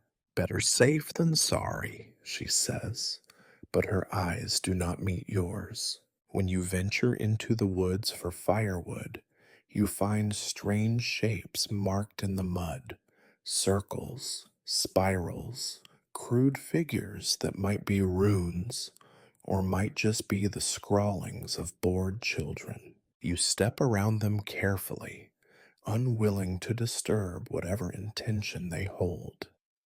Some of the girls in the village begin to avoid you. One refuses to sit beside you at the fire, pulling her skirt away as if you carry a disease. Another, braver or simply crueler, asks if it hurts, being marked, being chosen, being so different. You smile and say nothing. You have learned that nothing you say will change the story people want to tell about you. When you return home, your mother is waiting with a basin of cold water and a brush. She scrubs your hands, your arms, your neck, muttering about cleanliness and evil spirits, about how you must not bring the outside world inside with you. The water is so cold it burns, but you do not protest. You think about how, in this village, even cleanliness is a ritual, a kind of prayer against the things that cannot be seen. Each night, as you lie in bed, you feel the charm against your side. You wonder what comes next. Will there be more gifts, more warnings, more people watching, waiting for you to become the thing they all expect? You are no longer sure who you are, just a girl, or a vessel for their fears, or a symbol of something much larger and much darker than yourself. You close your eyes and listen to your grandmother's voice, the prayers weaving through the cold air, wrapping you tighter than any blanket. You do not know what you are being protected from, only that the whole world seems to be holding its breath, waiting for the next sign. It is not long before the talk turns from charms and omens to your own body. There is a logic to it, even if you wish there were not. If you are marked for ritual, if you are to become something more or less than yourself, then every inch of you must be made ready, washed, watched, scrubbed, examined, reshaped, not for beauty, but for ritual purity, a quality your grandmother values far above comfort or pride. It begins with a bath. The word alone is enough to make you shudder. Baths are not for pleasure here. They are a rare ordeal, reserved for illness, death, or fate. Your mother brings a tin wash tub from its hiding place in the shed, the bottom dented and rusted. She fills it with water drawn from the stream, still cold enough to steal your breath. There is never enough wood for a proper fire, so the water is warmed only a little, barely taking the edge off the cold. Still, this is a luxury. You know better than to complain. Your grandmother supervises, her voice sharp, her eyes sharper. She instructs your mother to add a handful of bitter smelling herbs, wormwood, sage, a pinch of last year's dried marigold to cleanse away the bad luck, she says. You suspect it is also to cover the smell of the water, which is halfway between pond and animal trough. The herbs sting your skin, but you grit your teeth and step in, shivering as the water climbs up your legs. Washing is not the gentle, dreamy business of fairy tales. It is a battle. Your mother scrubs your back with a stiff brush, her knuckles white. Dirt comes off in gray rolls, each layer a record of every day you survive. She rubs until your skin is red and raw, until you wince at every touch. She scolds you for flinching, tells you to be brave. This is important, she says. You know she means, this is dangerous. Then comes the lie. Your grandmother hands your mother a bowl of gritty, caustic soap made from ashes and animal fat. It scours your scalp, making your eyes water. You feel every nick and scab. The lye works its way into your hair, already tangled and dull, leaving it dry as straw and sharp with the scent of smoke. Your scalp burns, but the old women nod approvingly, clean enough for spirits and for neighbors. After the washing comes the scrubbing. Your mother picks at your fingernails with a bone knife, digging out the packed dirt and the last splinters of wood. Your grandmother inspects your ears, your toes, your teeth. Open your mouth, she commands, peering inside as if your tongue might bear some secret mark. She pulls a louse from your hair, crushes it between her nails, and sighs. No end to them, she mutters. You are dried off with a rough linen cloth, already damp from a dozen previous uses. Your skin prickles with cold, but your grandmother is not done. She brings out a bundle of dried herbs and begins to rub them across your arms, your neck, your legs, mugwort, lavender, mint. Some are for scent, some for protection, some because no one remembers what they are supposed to do, but it is better not to take chances. Your mother produces a little pot of pig fat, melted down and mixed with wildflower petals. She dabs it on your face, your wrists, your heart. For the blessing, she whispers. The fat is greasy, the flowers wilted, but the gesture is precise. You see the worry in her eyes. You smell the fear on her breath. When your hair is finally dry, your grandmother combs it with a wooden comb, pulling out knots and snarls. She grumbles about the time it takes, about the waste of effort on a girl who will soon be someone else's problem. You bite your lip and try not to cry. The comb snags, your scalp burns, your eyes sting. You hold yourself still as if you can turn to wood and endure anything. Clothing comes next. Your old dress, so recently the subject of so much shame, is deemed unfit. Your mother retrieves a shift from the bottom of her chest, yellowed but whole. She lets you borrow her own apron, faded but unpatched. Your grandmother ties a red thread around your wrist, tight enough to remind you it is there. For luck, she says, but it is another mark, another way for the world to see that you are different. When you catch your reflection in a basin of cloudy water, you barely recognize yourself. Cleanliness is its own disguise. Your skin is scrubbed and red. Your hair falls in uneven lengths.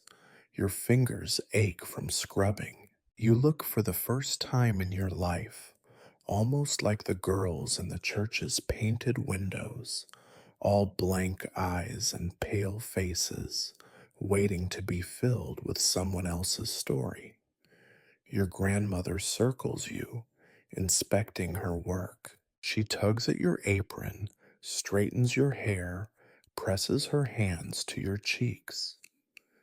Good enough, she declares, but you hear the uncertainty in her voice. There is no enough here, only the attempt, the ritual, the desperate hope that you can satisfy powers you do not understand.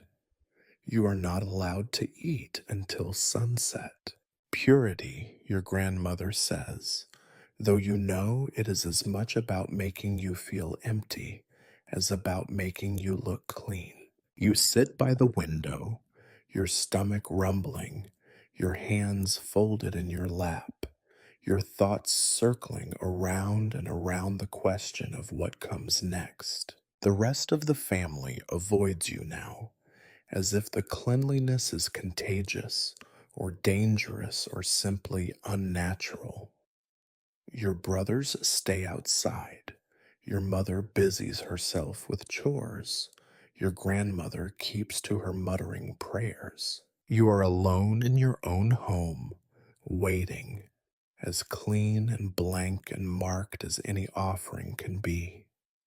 You sleep that night on a clean blanket, your hair wrapped in a cloth, your charm tucked against your chest. You do not dream, or if you do, you forget as soon as the dawn comes. When you wake, the world smells of soap and old herbs, and your skin feels too tight, as if you have been wrapped for burial instead of blessing. For now, your body is ready, though you are not. The ritual draws closer. Every muscle aches with fear and preparation. You have been scrubbed, scoured, blessed, and marked. You are as clean as you will ever be. But nothing in this world is ever truly clean. The morning comes heavy with anticipation. You wake from a shallow, dreamless sleep, already tense before your eyes open. You know today's purpose before a single word is spoken. Today is the day the elders come. You can feel it in the air, heavier, sharper, weighed down by the things no one dares to say aloud.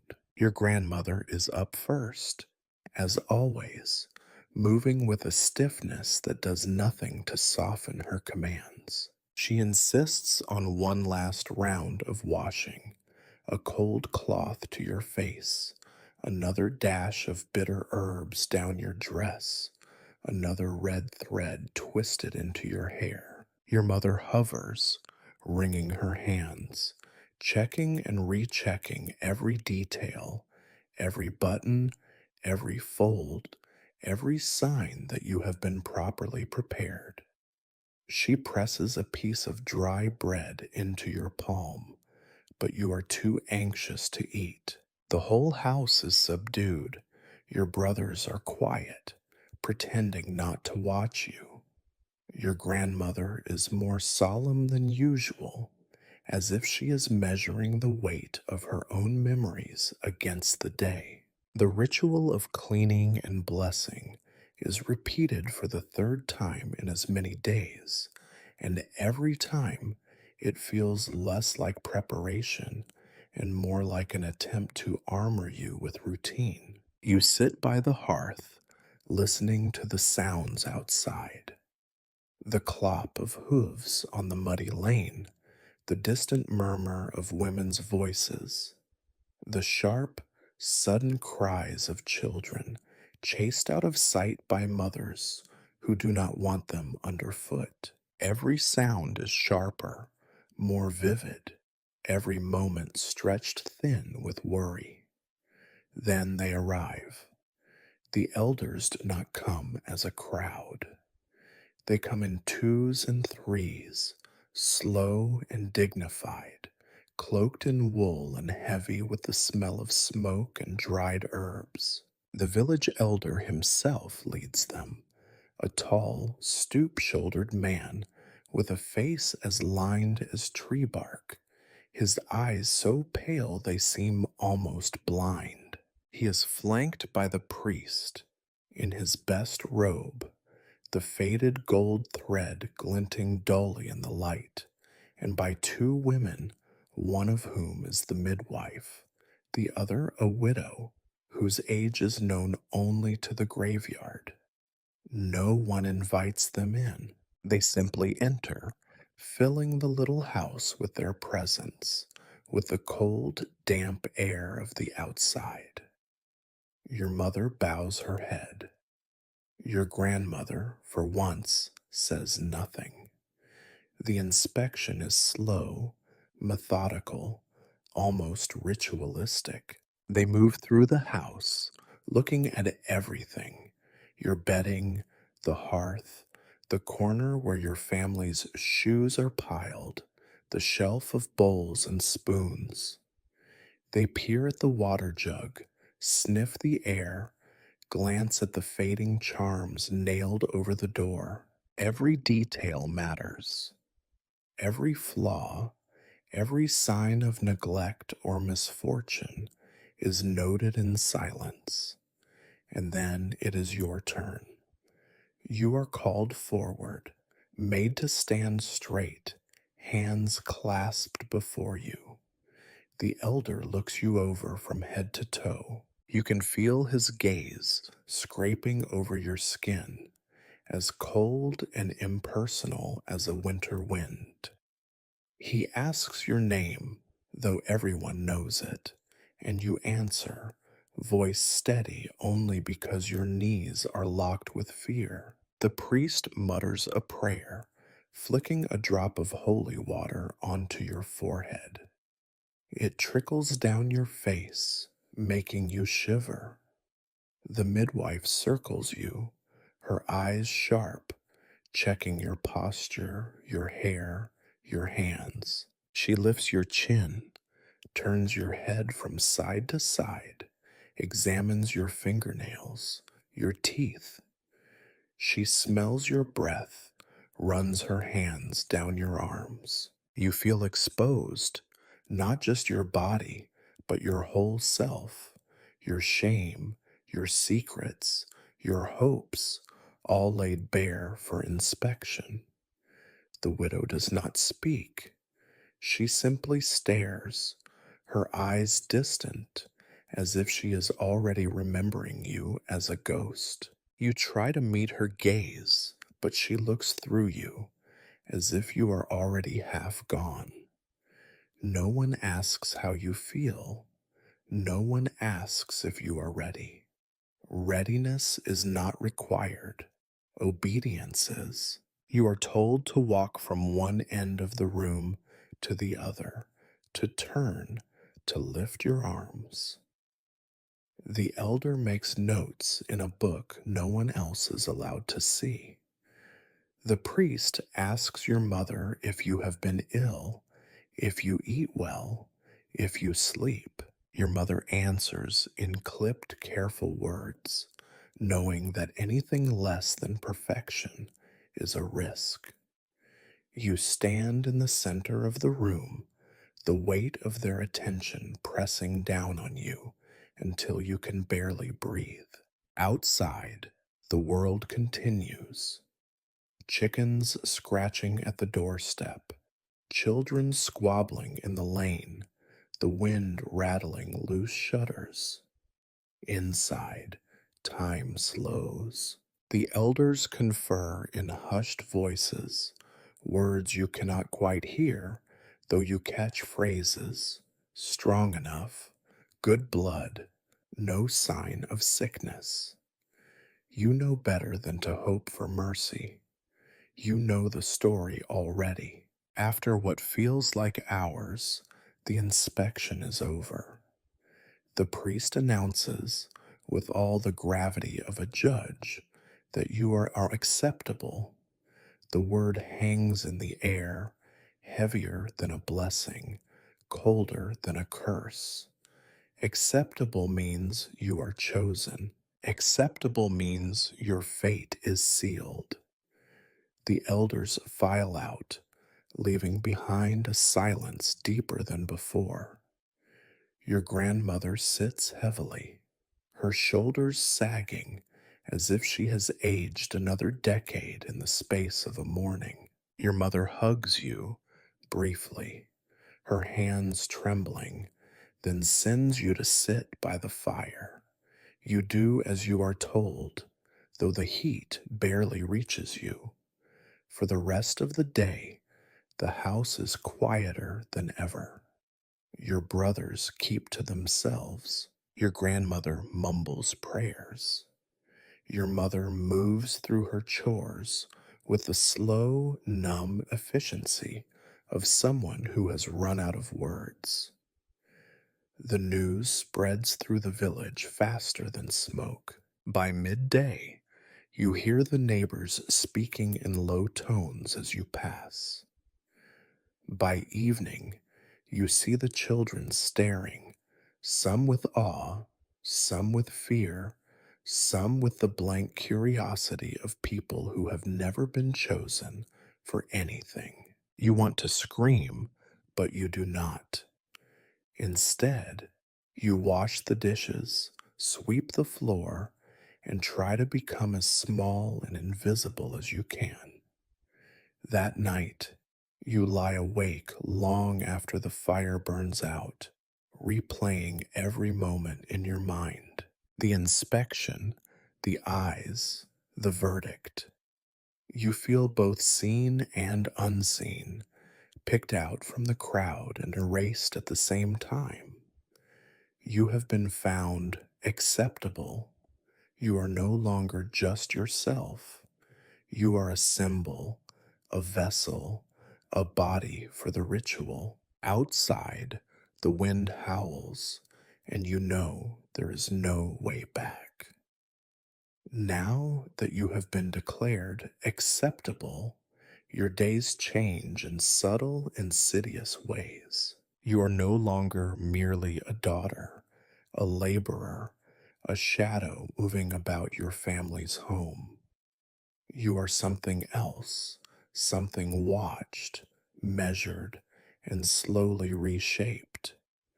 The world narrows and grows heavier. You had thought you knew what being chosen would feel like, but it is somehow both less and more, less dramatic, more suffocating. The teaching begins at dawn. Your grandmother shakes you awake before the rooster crows, her voice sharp and urgent. There is no time for dreaming, no time for breakfast, even. Today, she says, you must learn what is expected. The words carry a weight you feel in your bones. Your teacher is not just your grandmother, but also the old midwife who arrives at the door with a sour look and a heavy stick she uses to keep you alert. The midwife's hands are rough, her voice flat, each lesson delivered like a warning. You are shown where to sit, how to stand, how to hold your hands, not loose, not clenched, but perfectly still, as if you are already halfway to stone. They begin with the words. The ritual is old, older than the stone church at the village's edge, older than the road that runs through the fields. The prayers are half in a language no one really knows, full of harsh foreign syllables, with only the occasional phrase making any sense at all. You must repeat them until your tongue grows thick and your voice cracks. You stumble, and the midwife raps your knuckles with her stick. Start over, again and again. You do not ask what the words mean. No one would answer anyway. Your grandmother insists that meaning is for the priests, that your job is to say the words, say them right, and never forget them. Ritual is not about understanding, she says. It is about obedience. You want to ask her if she ever understood, but you know better. Silence is safer.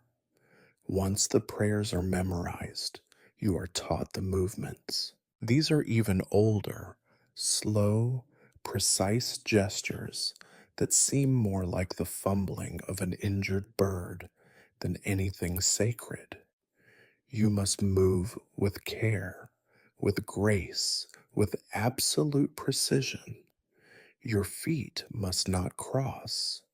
Your hands must always be visible. The circle must be perfect, the bow deep enough to satisfy the spirits, the head lowered, but not so low you cannot see the priest's feet.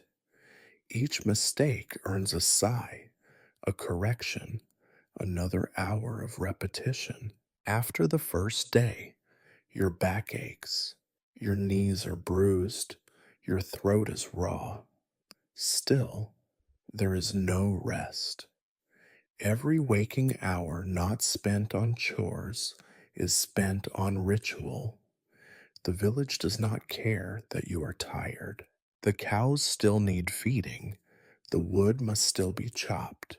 The water must still be fetched. Your mother is careful to make sure you are seen at your work. No one must be allowed to think you are being treated with any special favor, even as your hands blister and your mind dulls with exhaustion. When evening comes, you think you might be allowed to rest, but instead, the midwife sits you by the fire and recites stories of the ritual's history. She tells you of other girls, some who remembered every step, every word, and brought luck to the village, and some who stumbled, who cried, who failed, and brought misfortune down on everyone. She tells you these things with a pointed look, as if daring you to ask what happened to those who failed. You do not. There is no comfort in any of it. You are not learning a celebration. You are learning to be silent, to erase yourself, to become a vessel for something you cannot see or understand. You wonder, late at night, if that is what the spirits truly want, or if it is simply what the elders have always needed: someone to blame, someone to offer up, someone to carry the village's fear. On the second day, the priest arrives to test you. He sits in the corner, lips pursed, and watches as you recite the prayers, as you move through the gestures. He asks you questions, never directly, always through riddles and half phrases. You sense that there are right answers, but you do not know what they are. Every answer you give is met with a nod or a frown, but never an explanation. The other girls in the village begin to avoid you even more. When you pass them in the lane, they look away. Their mothers pull them inside, as if your shadow is contagious. The boys are worse, taunting you from a distance, then falling silent if you so much as glance in their direction. You are alone now, more alone than you have ever been, even surrounded by people. Your grandmother tells you this is how it must be. A vessel must be empty, she says, or else there is no room for the blessing. You do not feel empty. You feel scraped raw, like a pot left too long in the fire. Every night, you practice the steps in the cramped room by the hearth, the firelight flickering across your bare feet. Your grandmother watches, correcting you with her cane, her eyes never leaving you. The ritual steps become a kind of second nature, a way to move through the fear, through the silence, through the slow, choking sense that your life is no longer your own. Sometimes, in the darkness before dawn, you whisper the prayers to yourself, quietly enough that even the spirits cannot hear you. You change a word here or there just to see if anything happens. Nothing does, at least not yet. But you know that when the time comes, when the circle is drawn and all eyes are on you, you will not dare to deviate by a single syllable. In the end, the lesson is simple. Remember, obey, disappear. The ritual is not about you. It is about the village, the season, the fear. You are simply the girl in the center, the shape everyone is watching, the vessel everyone is filling with their own hopes and dreads. And as the days pass, you realize, slowly, inevitably, that this is what it means to be chosen, not to be lifted up, but to be hollowed out, to be taught the right words, the right movements, until there is nothing left but the ritual and the hope that this year it will be enough. You would think that being chosen, being marked, being set apart, might earn you a reprieve from the endless grind of labor. Perhaps, in some other tale, a girl marked for ritual would be tended gently, her burdens lightened, her hours spent in study or in thoughtful solitude. But not here, not in your village. Here, being chosen means only that you work twice as hard, once for your family and once for the ritual, and always under the gaze of everyone who believes that if you stumble, ruin will fall on every head. Exhaustion becomes your constant companion, as real and as inescapable as the dirt under your fingernails. It is not the dramatic, swooning exhaustion of songs and legends, but the slow, grinding depletion that wears you down until you forget what it feels like to be rested. You wake in the gray light before dawn, with your bones already aching, your eyelids sticky with sleep you never seem to finish. You lie in bed for a moment, feeling the heaviness pressing down on your chest, and then you get up. There is no choice. Your days are divided now with a ruthless precision. When you are not learning the ritual, endless steps, endless prayers, endless corrections. You are doing the work you have always done.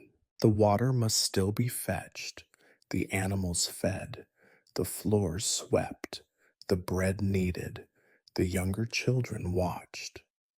Your family does not speak of it, but you see the relief in their eyes when you take on more than your share. They are tired too, and everyone is quietly grateful for one less burden, even if the cost is your own well being. You begin to lose track of time. One day blends into the next, each as monotonous and gray as the last. You cannot remember the last time you laughed, the last time you ate a meal that filled you, the last time your hands were not sore or your back not hunched with fatigue. You move through your chores in a haze, muscles moving by habit, mind floating just above the world, untethered and light with hunger and lack of sleep.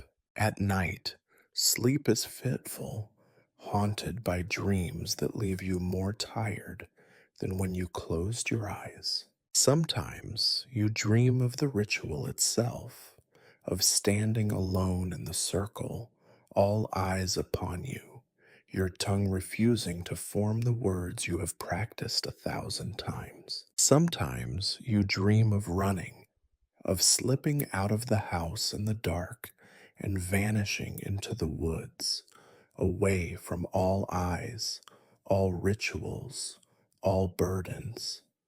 But you always wake where you began, cold, hungry, and afraid. The adults around you seem to expect this exhaustion, as if it is simply another necessary step in the ritual, another kind of purification.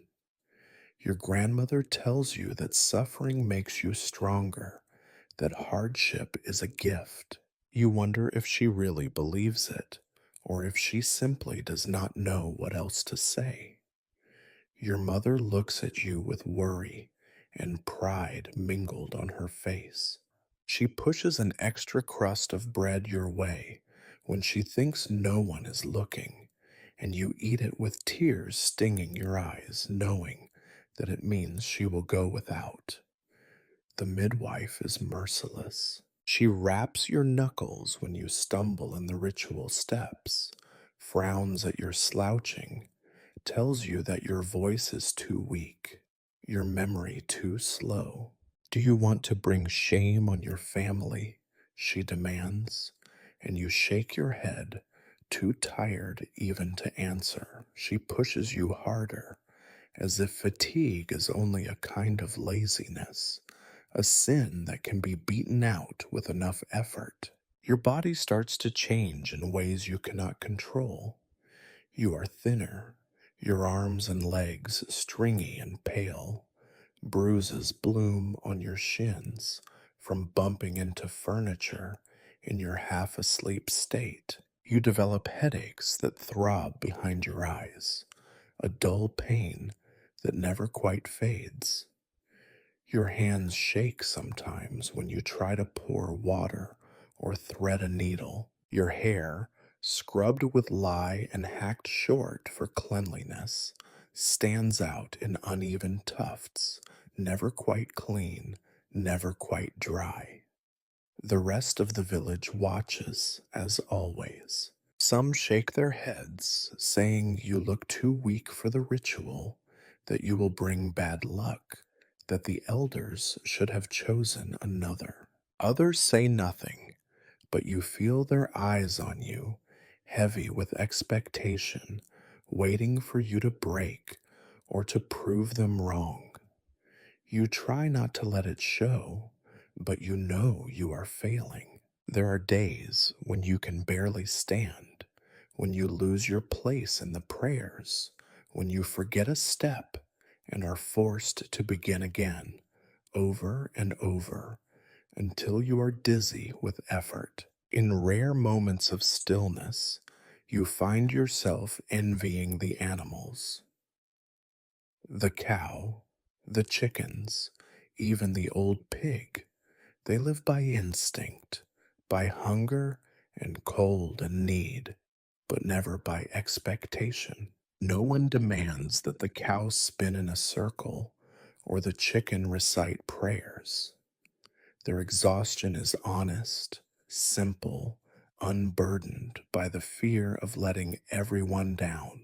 You begin to wonder if exhaustion itself is the point, if the ritual is not meant to be a celebration or a sacrifice, but a breaking, a test of how much you can endure before you are no longer yourself. You wonder what will be left when the ritual comes, whether you will still be a person or just a vessel, empty except for the prayers and the movements beaten into you by repetition and fear. And yet, you do not stop. You cannot. The days go on, the chores multiply, the lessons grow longer and harder. You lose your appetite. You stop feeling the cold. You no longer care if your hands are clean or your clothes patched. All you want is sleep, but even that is a luxury you cannot afford. You are tired beyond words, beyond tears, beyond anger. You are tired in a way that settles into your bones, your heart, your very soul. And still, the world expects you to go on, to endure, to survive, because that is what you have always done and what you must do now. No one thanks you. No one sees the cost. The work is never done, and the exhaustion is endless. The priest does not come often to your family's house.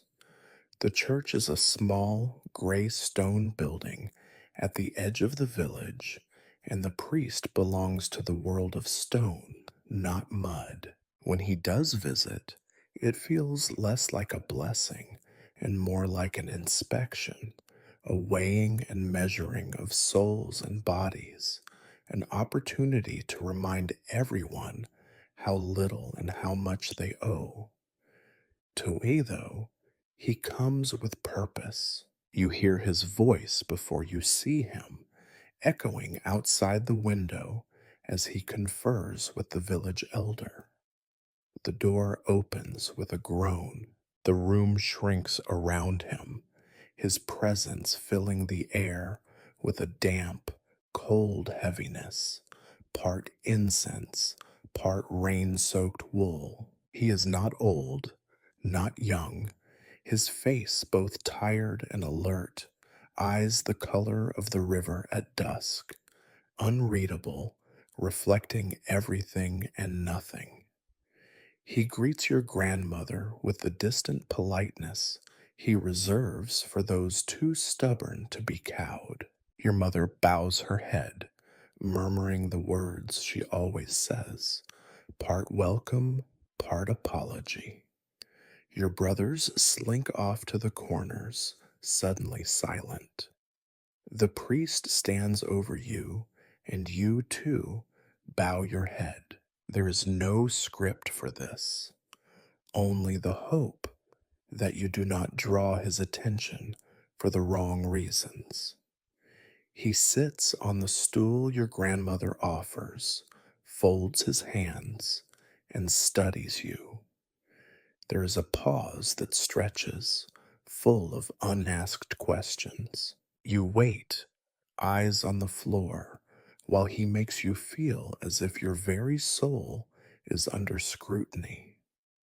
At last, he speaks. His voice is quiet, steady, so controlled that you find yourself straightening your back, as if good posture might deflect his judgment. You understand why you have been chosen, he asks. You nod. The correct answer is obvious, even if you do not feel it in your bones. For the ritual, for the blessing, he asks you to recite the prayers. Your grandmother and mother listen as you mutter the strange words, your tongue heavy with exhaustion. You stumble once, but the priest does not flinch. He simply holds up his hand and waits for you to start again, which you do, your cheeks burning with shame. When you finish, he nods, as if ticking a box in some ledger. He asks you to stand, to show the movements, the bows, the gestures. Your limbs move automatically now, not because you want them to, but because you have been trained to obey. The priest's eyes never leave you, cold and calculating. Every mistake, every hesitation is a possible omen.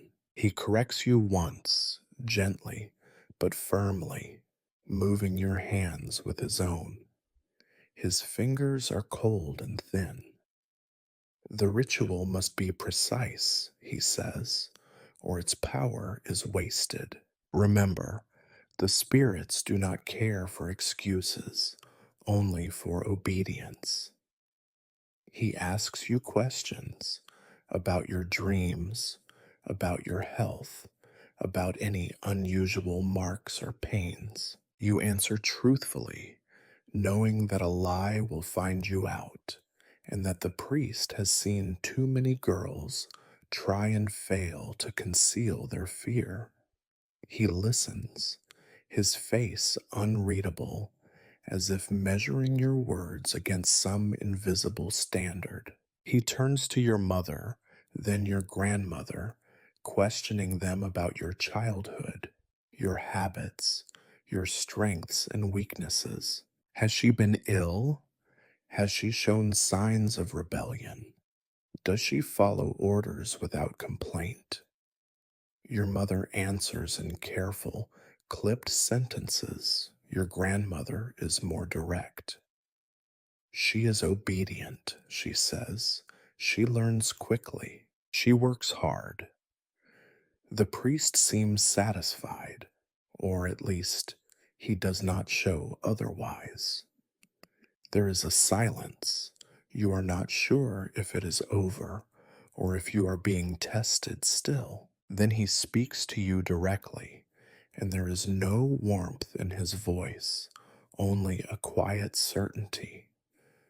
This is not a role to be taken lightly. Your sacrifice, your effort, is for all of us. If you fail, you bring misfortune on the village. If you succeed, your name will be remembered, even if only in prayers. Do you understand? You nod again, your throat tight. He stands, drawing his cloak around him. Before leaving, he presses something into your hand, a wooden token carved with a spiral rough from years of handling. For strength, he says, keep it with you until the ritual is done. And then he is gone. The air is lighter, but the weight on your shoulders is heavier. Your mother hugs you, awkward, brief, but real. Your grandmother busies herself at the hearth, muttering words you cannot hear. The meeting leaves you shaken, more tired than before. It is not the fear of failure that stays with you, but the certainty that, in the eyes of the priest, in the eyes of the village, you are not a person, but a function, a tool to be used, a vessel to be filled. You understand, suddenly and completely, how narrow the space for error has become. For the rest of the day, you feel the token in your pocket, its edges pressing into your skin. You rehearse the prayers and gestures, mouth moving in silent repetition, even as you fetch water, even as you scrub dishes, even as you try to rest. Every mistake echoes with the priest's warning. The spirits do not care for excuses. At night, you lie awake, staring at the rough beams of the ceiling. The house is quiet, except for your grandmother's prayers and your brother's slow, even breathing.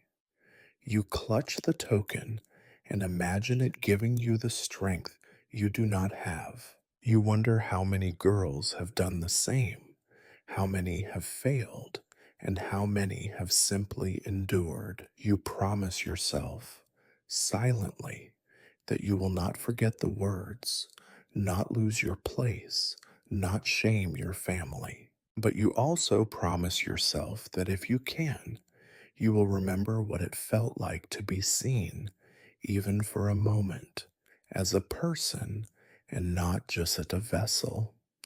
Tomorrow will come, and with it, the next lesson, the next task, the next demand. For now, you hold on to the token, to the promise of strength, and try not to let the exhaustion drown you.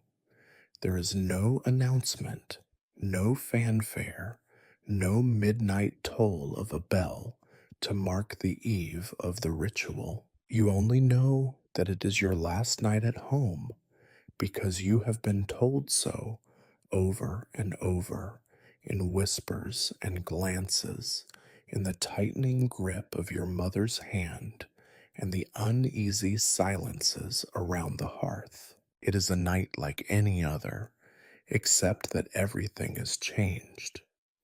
The air in the house is heavy, close, suffused with the scent of boiled turnips and the lingering sharpness of the herbs your grandmother hung over the door. Your brothers are uncharacteristically quiet, for once not wrestling or fighting for the best seat by the fire.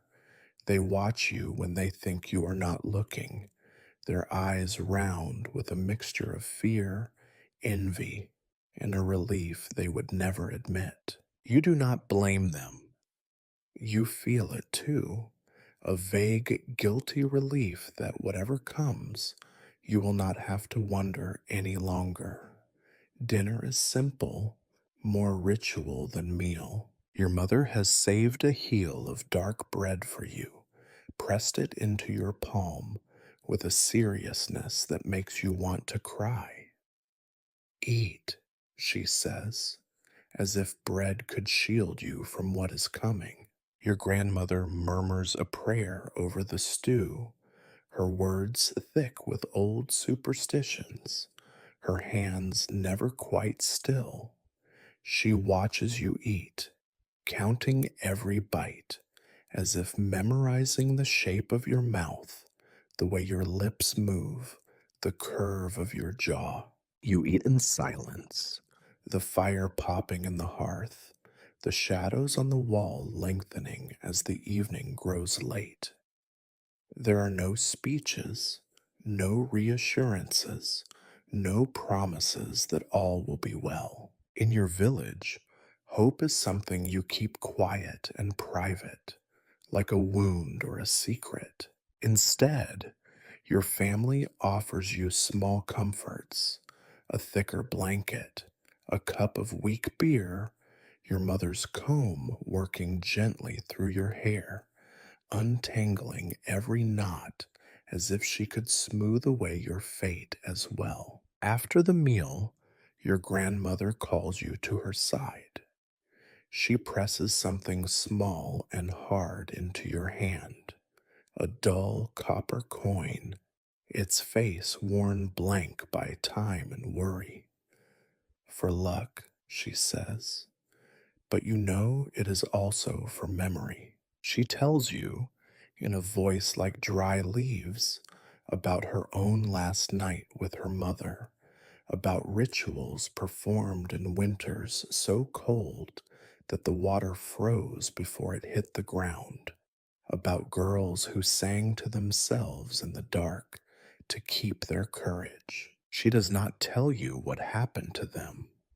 She does not need to. You help your mother clean the dishes, your movements slow and careful, as if the world will end if you drop a bowl. Your brothers watch you, silent, their faces half hidden in the firelight.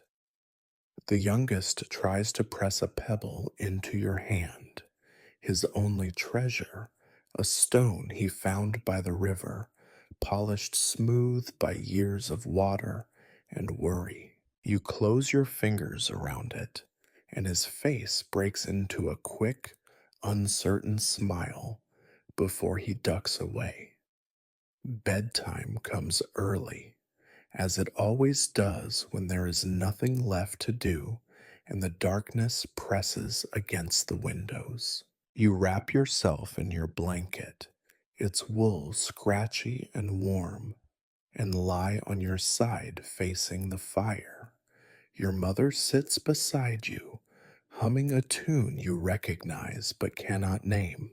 Your grandmother's prayers are quieter now, more tired, their edges softened by resignation.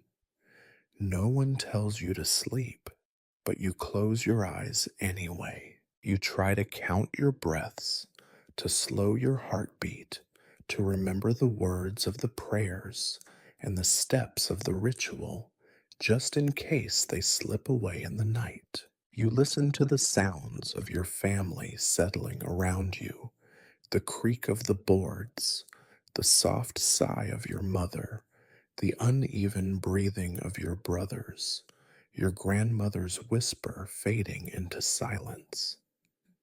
You do not sleep, or if you do, your sleep is light and thin, shot through with dreams that vanish as soon as you reach for them. You wake again and again, sure that you have forgotten something important, that you have missed your chance to say goodbye, to ask a question, to beg for comfort. But every time you open your eyes, it is only your mother, her head bowed over her hands, her shoulders shaking with a grief she will not show you. In the deep of night, you rise quietly and cross the room to where your grandmother sits, her eyes open in the dark, reflecting the last red glow of the fire.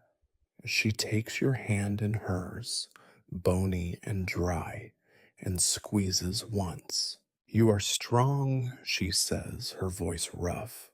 You will do what must be done.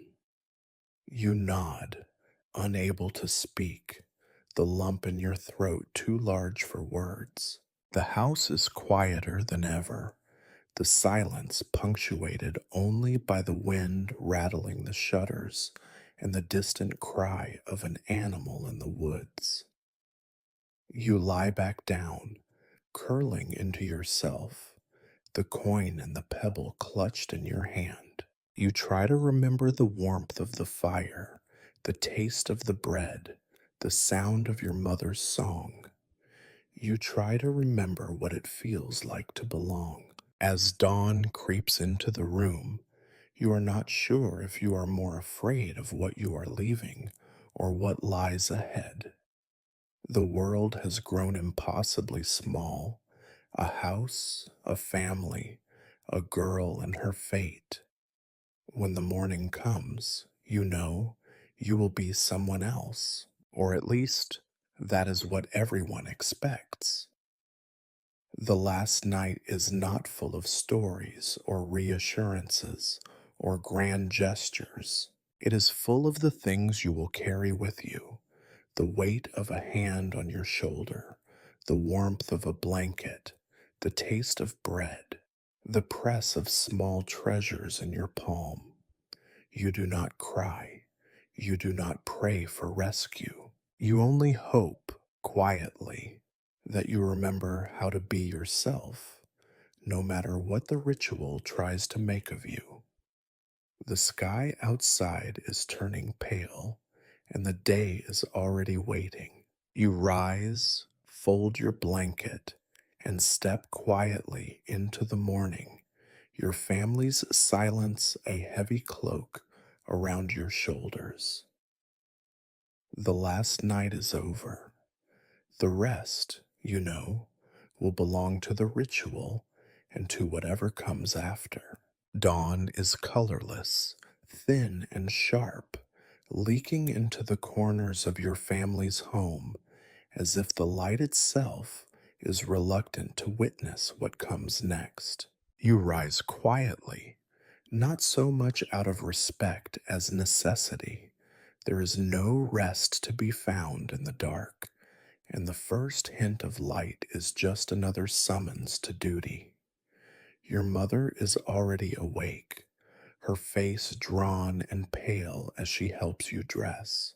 The apron is tied a little tighter, the red thread on your wrist replaced with a fresh, knotted band.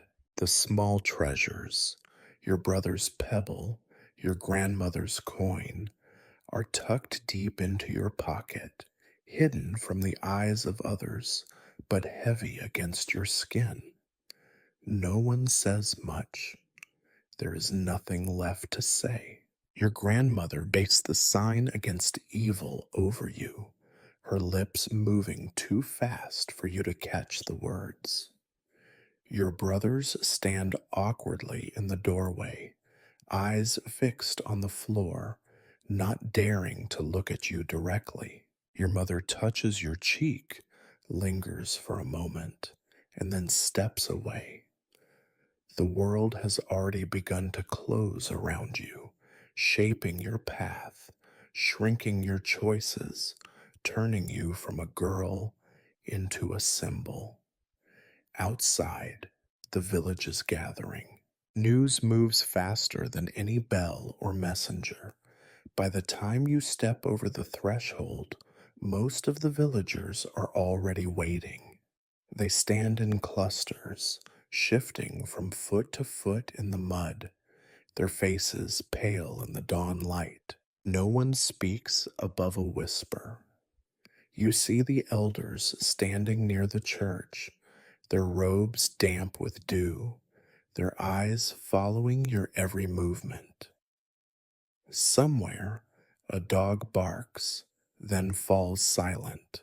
The priest stands at the head of the procession, flanked by the village elder and two women bearing baskets filled with dry herbs and scraps of cloth. He lifts his hand, and the crowd parts, opening a muddy path down the main lane. You are meant to walk at the front, with your family behind you, though now even they seem distant, as if separated by a gulf wider than the fields that ring the village. You glance once at your mother. She nods, the motion so slight it could be a shiver. You begin to walk. The mud is thick, sucking at your shoes, seeping through the worn leather and soaking your feet. The cold bites at your ankles, travels up your legs, wraps itself around your knees. Your heart beats high and sharp in your throat. You try to keep your eyes straight ahead, but every now and then you catch glimpses of faces in the crowd, some pitying, some relieved, some curious, some empty. Children watch you with wide eyes, silent for once. The older women cross themselves as you pass, or mutter fragments of prayer under their breath. With every step, the village recedes behind you. The houses are little more than shapes in the fog, the smoke from their fires mingling with the mist. Someone begins to sing, a slow, old chant, older than the church, its words tangled and haunting. The tune weaves through the morning air, a thread pulling you forward even as your body would rather turn and run. Others pick it up, hesitantly at first, then with growing force, until the whole procession is wrapped in the sound, as if the song alone could keep fear at bay.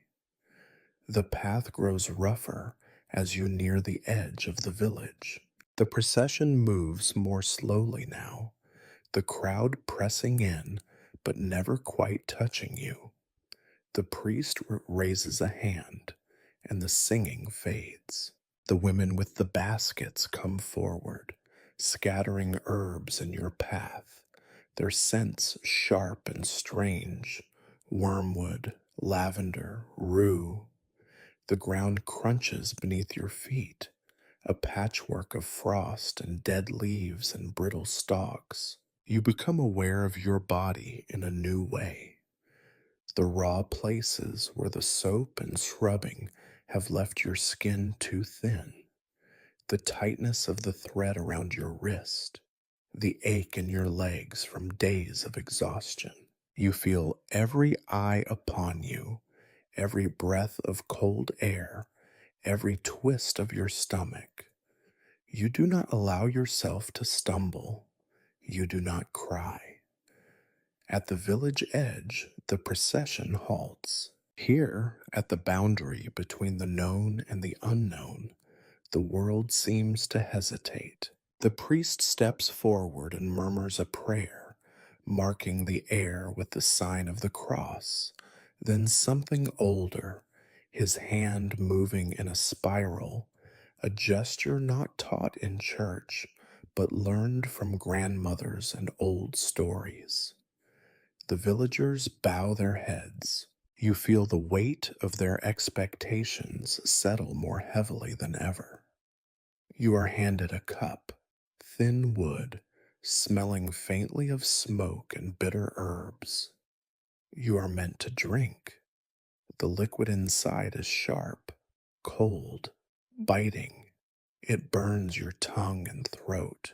It does not taste of magic, only of something that will keep you moving, whether by tradition or by force. The priest speaks your name. For the first time, you hear it spoken not as a person's name, but as a part of the ritual, an offering. He tells you, and everyone else, that you will bring fortune, that your endurance will keep the village safe for another year. The words are for the crowd, not for you. You listen, feeling as if you are watching yourself from a great distance. Then the procession moves again, this time up the narrow path into the woods, toward the old circle of stones. The crowd does not follow. Your family does not follow. Only the priest, the elder, and the two women with the baskets accompany you now. The woods close in, tall and silent, the trees bare and black against the pale morning sky. Each footstep sounds impossibly loud. The cold air bites deeper. The last traces of the village, voices, light, the warmth of other bodies, fade away behind you. You walk because you must, because stopping would mean more than failure. The ritual is not a thing you can refuse. You carry the weight of every eye, every whispered hope and fear, every story told and retold in the dark. You carry your own fear too, silent and private, tucked away beside the coin and the pebble in your pocket. When you finally reach the circle of stones, you are shaking, not just from the cold.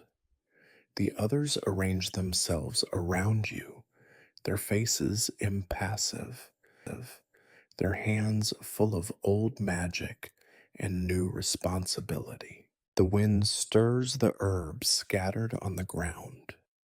The stones loom, mossy and ancient, marking the place where countless feet have walked, countless names have been spoken, countless girls have waited.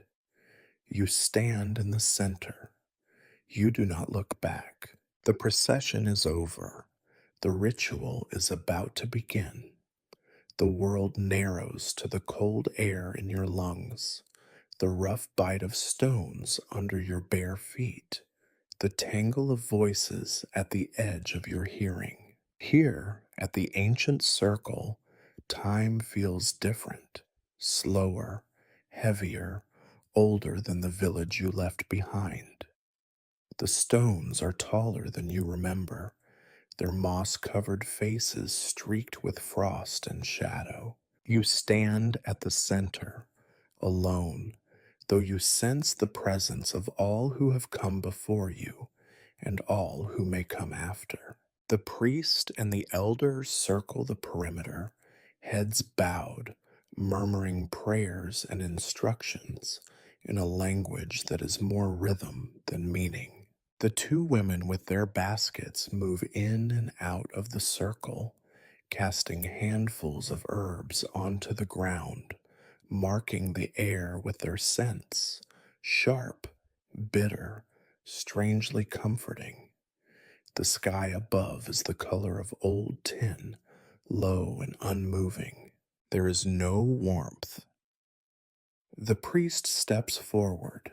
In one hand, he holds a shallow bowl filled with something dark and glistening, a mixture of ashes, water, and blood from a recent sacrifice. He dips his fingers into the mixture and marks your forehead, your wrists, the back of each hand. The substance is cold, sticky, and clings to your skin long after it should have dried. You do not move. You are not supposed to move. You are supposed to be as still as a statue, as silent as the stones. The elder chants, his voice cracking in the morning air, calling upon spirits you have only heard of in stories told to frighten children. You listen for some sign, wind, a bird's cry, the stirring of a shadow, but the woods remain silent, as if waiting for the outcome as anxiously as you are. Next come the offerings. The women take strips of cloth, each dyed a dull red, and tie them around your arms and waist. They are heavy with the scent of herbs, knotted in complicated patterns that are supposed to confuse evil spirits or invite good luck, depending on who you ask. The priest pours a splash of cold water over your head. It runs down your neck, under your clothes, makes you shiver. He mutters a prayer for purity, his breath white in the morning air. You are handed a cup again, this time filled with a bitter liquid so strong your lips go numb. For courage, the priest says, though you suspect it is also to make you docile, pliable, easy to control. You drink because you must.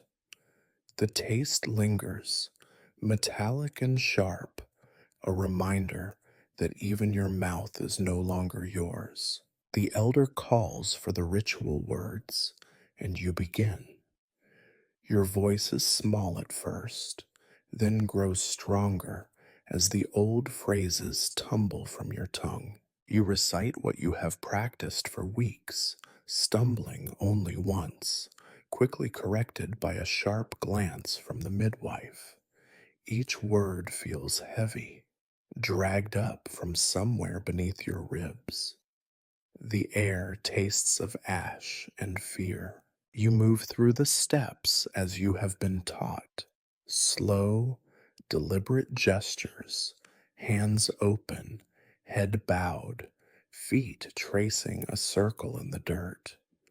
You can feel the gaze of the others on you, but you keep your eyes fixed on the ground. The circle must be perfect.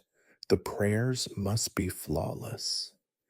Any mistake could mean disaster for you or for the whole village. At least, that is what you have been told.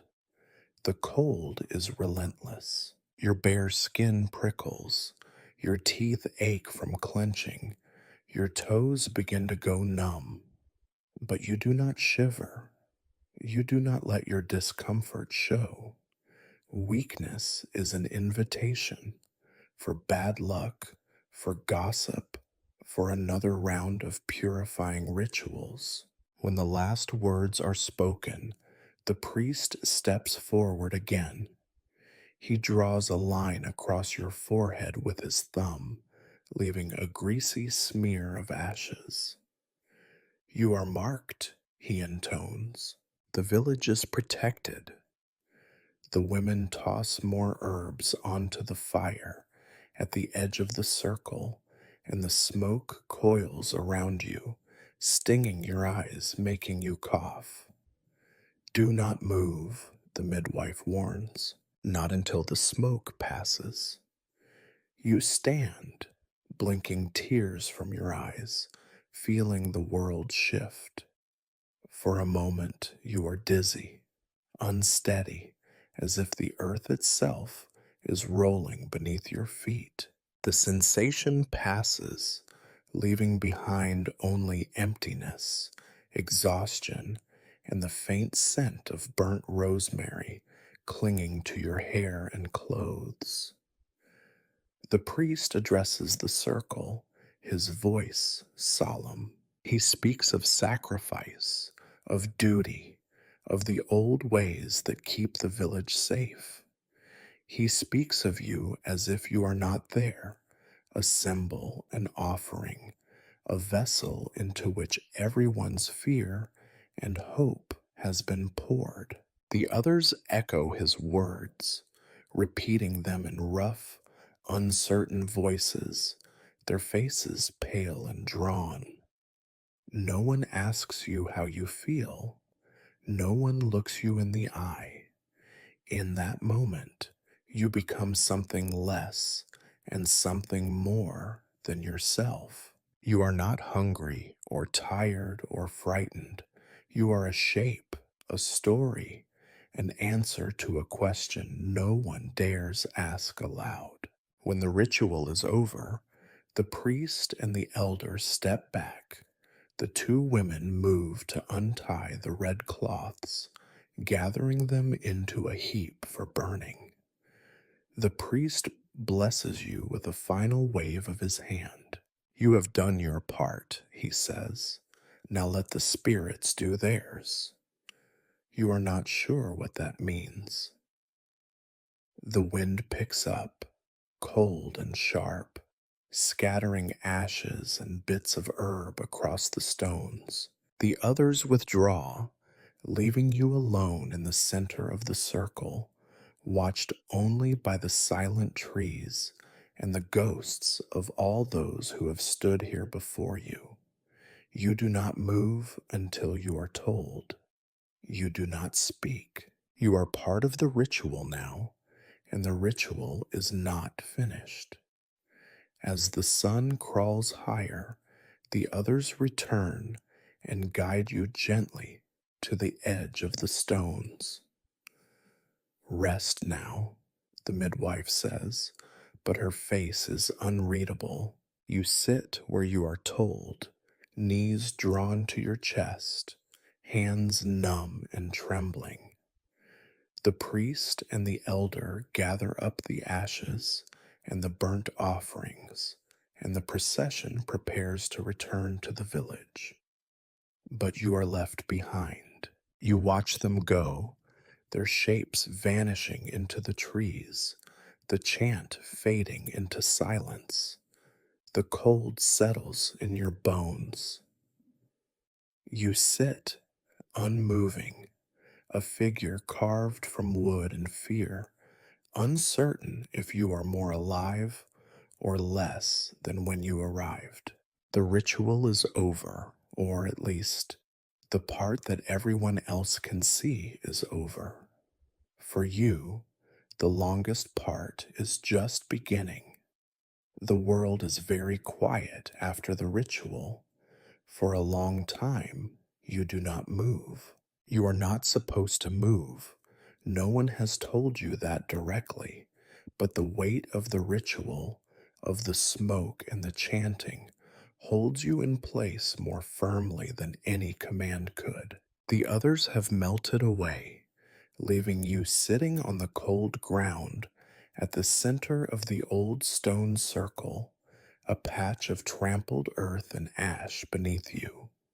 Above, the sky is colorless and empty, like a lid fitted too tightly over a pot. Your skin itches where the mixture of blood and ash has dried. Your throat burns from the smoke. Your hands are numb, your feet tingling as sensation slowly creeps back. There is no sense of victory or triumph, only a weary blankness, as if something has been emptied out of you and replaced with nothing at all. The trees stand silent around you, black and still, the only witnesses left. No one returns for you right away. You are meant to stay until the sun sets or the first star appears, depending on which version of the tradition you believe. You are not sure if there is a difference. Time passes strangely in the circle, each minute stretching out, slack and thin. You hear the wind moving through the bare branches, the distant call of a crow, the faint sounds of the village reawakening behind the wall of trees. At first, you try to focus on the details, the roughness of the stones, the shapes the clouds make overhead, the little treasures, pebble and coin, still tucked in your pocket. You trace their outlines with your thumb, a silent, secret reassurance that you are still yourself. But as the hours pass, your mind wanders. You think of your family, your mother in the kitchen, your brothers fighting over the last bit of bread, your grandmother hunched at the hearth, muttering her endless prayers. You wonder if they are thinking of you, or if they are already busy moving on. Hunger returns, slow and persistent. You were not fed before the ritual, and now your stomach aches with emptiness. You are cold, too, in the way that seeps into your bones and makes your teeth ache. But you do not move. You do not dare to break the ritual's fragile boundary. Somewhere, deep in your mind, a part of you wonders what would happen If you simply stood up and walked away, would the world change? Would anyone notice? The forest begins to change as the day lengthens. The sunlight slants through the branches, pooling in the hollows between stones. The shadows grow longer, darker, reaching for you as if to pull you under. You shiver and wrap your arms around your knees. It feels as though you have been sitting there for days. You drift in and out of sleep. Dreams flicker past, half remembered, full of strange voices and formless fears. At some point, you become aware that you are not truly alone. Something watches from the edge of the circle, perhaps a fox, perhaps a spirit, perhaps just your own imagination, twisted by hunger and cold. You do not call out. You have been warned about such things. Never speak first. Never step out of the circle. Never meet the eyes of what waits beyond the stones. You huddle smaller, clutching your talismans, and hope that the watcher is only passing by. The sky darkens at last, and with the coming of evening, a handful of villagers return. They do not speak to you. Instead, they move quietly, respectfully, as if approaching a grave. One of the elders offers you a cup of weak beer, a hunk of black bread, and a blanket that smells of smoke and mildew.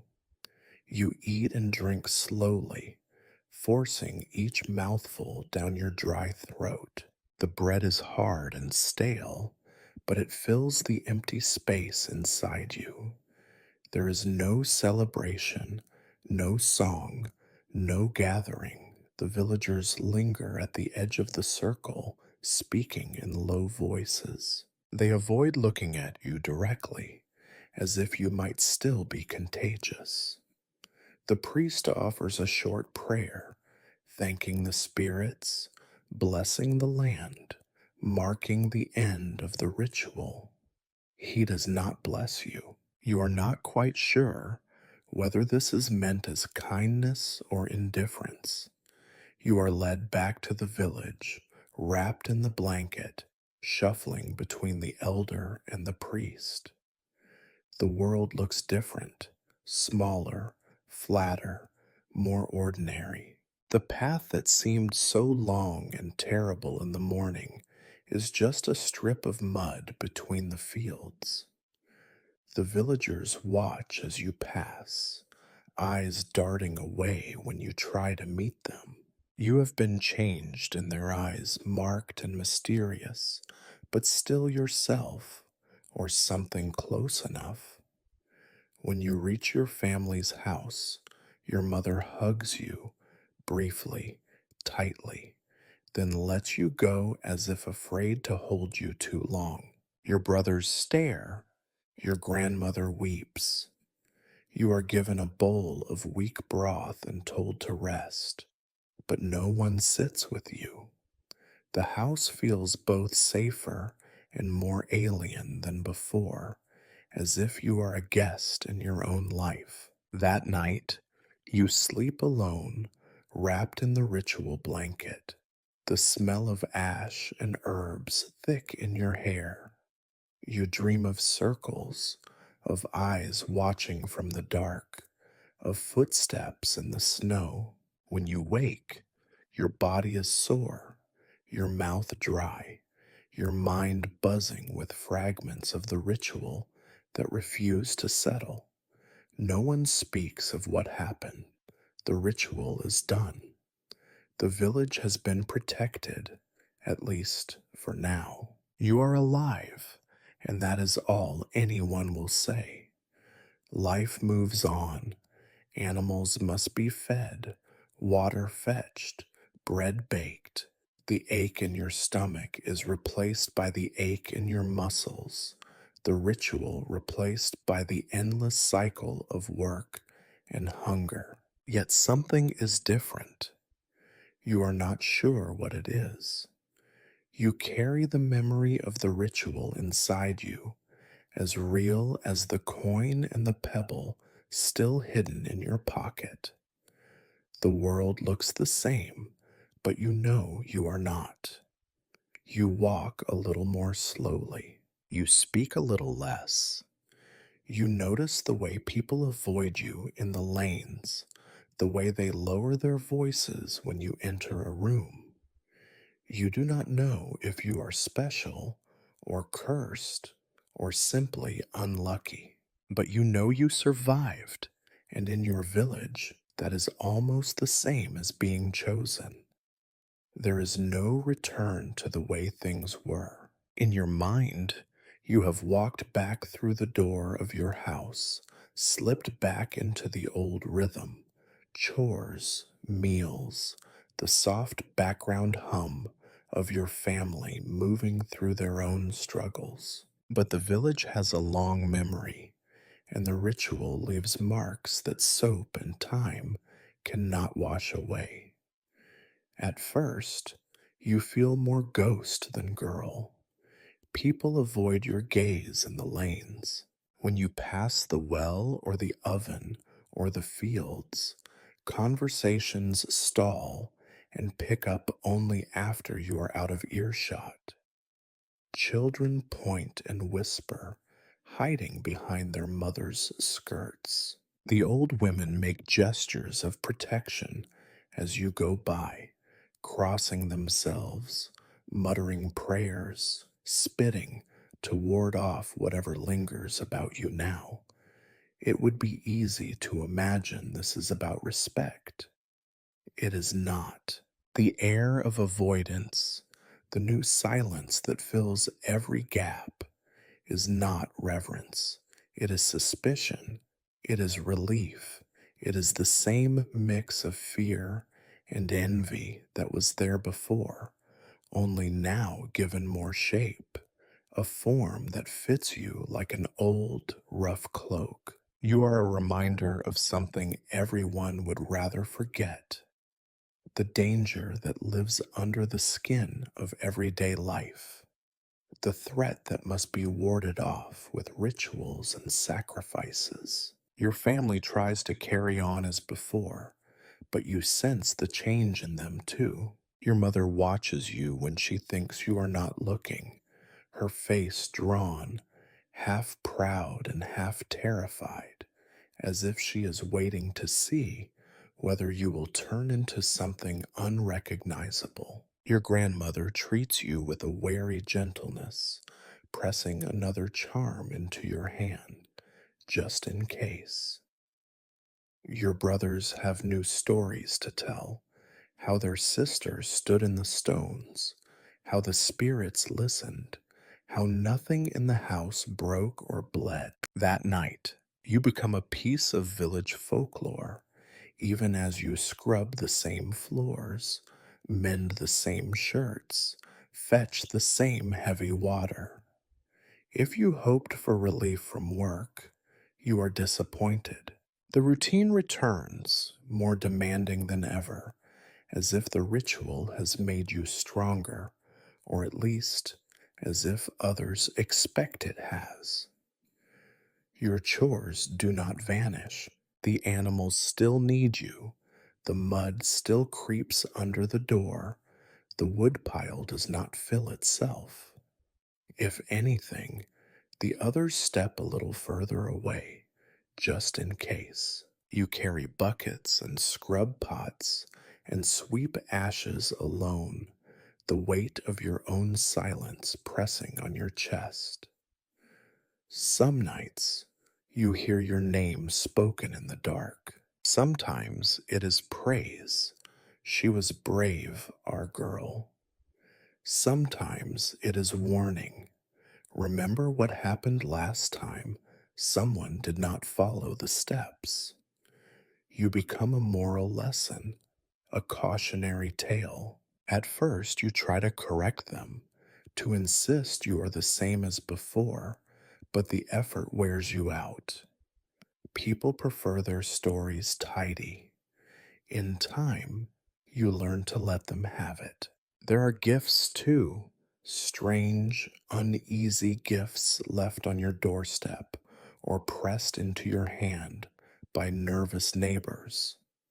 A stale loaf of bread, a bundle of dried rosemary, an egg tucked into your apron pocket. For luck, they say, for thanks. But you know the gifts are less for you than for themselves. It is their way of keeping your power, your strangeness, your newness at bay. It is easier to appease than to understand. You hear the rumors shift. For a while, the crops seem greener, the animals healthier, the well clearer. People say it is your doing, your blessing. It worked, they say, nodding at you as if you have grown horns or wings. But when a child falls ill, or the weather turns, or the bread burns, the tone changes. Perhaps she missed a step. Perhaps she is cursed. Perhaps she brought something back from the stones. The same hands that left you gifts now cross themselves in your shadow. You feel the edges of your world shrink and harden. There are places you no longer go: the inn, the center of the lane, the porch of the elder's house. You keep to the edges, move quietly, take comfort in the routines that do not ask you to explain or to perform. The ritual has ended, but its traces are everywhere. In the way people talk around you, in the way you measure your own words, in the new distance between you and the world you have always known. You notice, too, the changes in yourself. You are thinner, older in the eyes, your voice softer and steadier than before. You find yourself watching the sky more, reading the shape of the clouds, listening for omens in the cries of birds. Sometimes you wake at night sure that you are still in the circle, the world pressing in on every side. Sometimes you touch the coin in your pocket, the pebble in your palm, as if they are proof that you survived, that you are still here. The elders treat you with careful respect, just enough to keep their own consciences clear, not enough to welcome you fully. When new decisions must be made, your opinion is asked, but you sense the question is hollow, a ritual of its own. You say little. You know that any word could become the start of a new story. There are moments, rare and fleeting, when you catch another girl's eye, one who will come after you, or one who remembers the last time it was not her. In those moments, you see recognition, a glimmer of understanding. You wonder if this is the real purpose of the ritual: to create a chain of silent witnesses, each carrying the memory of what it is to be marked and made strange. You are, in a way, freer than before. No one tells you how to laugh, how to move, how to pray, but you are also more alone. There are days when you wish you could shed your skin, become someone no one remembers, someone never chosen at all. But that is not your fate. Your fate is to bear the consequences, not dramatic, not heroic, but dull and relentless as the march of seasons. The ritual is over. The harvest will come. Winter will follow. In time, the village will find something else to whisper about, another story to tell, another girl to mark. Until then, you carry on. You work, you eat, you sleep, you endure. This is what survival means. In a place where the greatest blessing is simply to continue, and still, somewhere inside you, the circle remains. Time in your village is not measured in days or years. It is measured in cycles of seasons, of chores, of fear and hope, of rituals that blur together until even memory surrenders. The weeks after the ritual do not feel like an ending, but like the beginning of another endless round, with the same muddy lanes, the same pale sky, the same undercurrent of dread humming beneath every word and gesture. You are no longer the center of attention. That too is a kind of relief, a gradual fading from view as the novelty of your ordeal loses its shine. The whispers continue, but now they are background noise, fading into the general thrum of village gossip. People have other worries: a bad patch of weather, a cow that refuses to give milk, a neighbor's fence that collapses in the rain. There is always something. Your days, outwardly, return to what they were before, but you know better. You rise before dawn, the ache in your limbs sharper than you remember, your first breath thick with the scent of smoke and damp straw. You sweep the same dirt floors, scrub the same wooden bowls, haul the same icy water from the same muddy stream.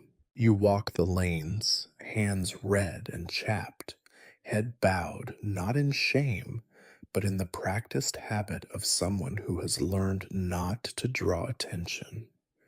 Yet, under the surface, everything is changed. You move with more care, speak with more caution. You find yourself watching the faces of others, reading the little shifts in their eyes, the ways their mouths harden or soften as you pass. You notice the distance people keep, the way they hesitate before asking for your help or offering theirs. You feel older, as if the ritual has aged you twice over in a handful of days. The world outside is as it always was: stubborn, gray, neither kind nor cruel, only indifferent. Spring creeps in, slow and sullen, the fields softening into mud, the trees reluctant to leaf out. The children return to their games, though you catch them glancing at you sometimes, as if trying to decide whether you are real or legend. You smile at them when you remember, and sometimes they smile back. Your family, too, settles into the new order. Your mother speaks less, her worries shifting from you to the state of the larder, the leaky roof, the next looming hunger. Your grandmother is quieter, her prayers spoken under her breath, her hands never idle. Your brothers drift further away into their own worlds of chores and secrets and dreams of leaving for somewhere, anywhere else. There are moments of respite. You find yourself standing by the stream at dusk, the water moving slow and brown, the fields hazy with the promise of rain. You feel the weight of the ritual pressing on you still, but less sharply, as if even your burdens are worn down by repetition. You learn to live with it, as you learn to live with hunger, with cold, with the ache in your hands that never quite fades. From time to time, the elders look your way when they speak of omens or luck or things gone wrong. The priest nods at you in passing, his gaze unreadable. You keep your answers short, your head low, your eyes on your work. You do not seek out company, but you do not hide either. You exist at the edge of things, never fully inside, never fully outside. And all around you, the village turns on. A birth, a death, a quarrel, a feast. Each event swallowing the one before it, making space for the next. You realize, with a kind of weary clarity, that this is the point. There is no conclusion, only continuation. No lesson, only the dull thud of necessity. Someone must sweep the floor, carry the water, say the prayers, tend the wounds. Someone must stand in the circle, just as you did, just as another will do when the seasons turn again. Already you hear the first hints of the new cycle. The fields will need blessing soon. There are whispers that the old protective charms are failing, that something has been seen in the woods, that a girl in the next village over walks in her sleep, marked by dreams. The stories drift in with the fog, sticky and persistent. You watch the faces of the younger girls, see the way they shrink from the elder's gaze, see the fear blooming quietly, patiently, like mold on bread. You know what it means to be watched, to be chosen, to be changed. You wonder if you will be called to help the next girl, to whisper the prayers in her ear, to braid the red thread for her wrist, to teach her how to endure the endless waiting and the aftermath that follows. You wonder if you have any wisdom to offer, or if your only advice would be the truth. Survive if you can, endure if you must, and expect nothing beyond the work that never ends. Sometimes, late at night, you remember the cold stones beneath your feet, the taste of bitter herbs, the smoke in your eyes. You remember the silence after the ritual, the way the world seemed to hold its breath, waiting for something that never quite arrived. You wonder if, beneath it all, anything has truly changed, or if the only lesson is that life continues, indifferent to sacrifice, unimpressed by suffering. In the morning, you rise again, you do the work, you keep the rituals, the prayers, the traditions, not because you believe they bring luck, but because not doing them would mean leaving a space for fear to grow. You hold the coin and the pebble in your pocket, quiet reminders that you are still yourself, even if the village no longer knows how to see you. And so the cycle begins again, silent, gray, unending. You are part of it, woven into its pattern, not by choice, but by need. And as you step into the muddy yard, broom in hand, you know this is what it means to survive, not to triumph, not to escape, but to endure, to continue, to be present for whatever the next day brings. The world does not care. The village does not remember for long, but you do, and that is enough.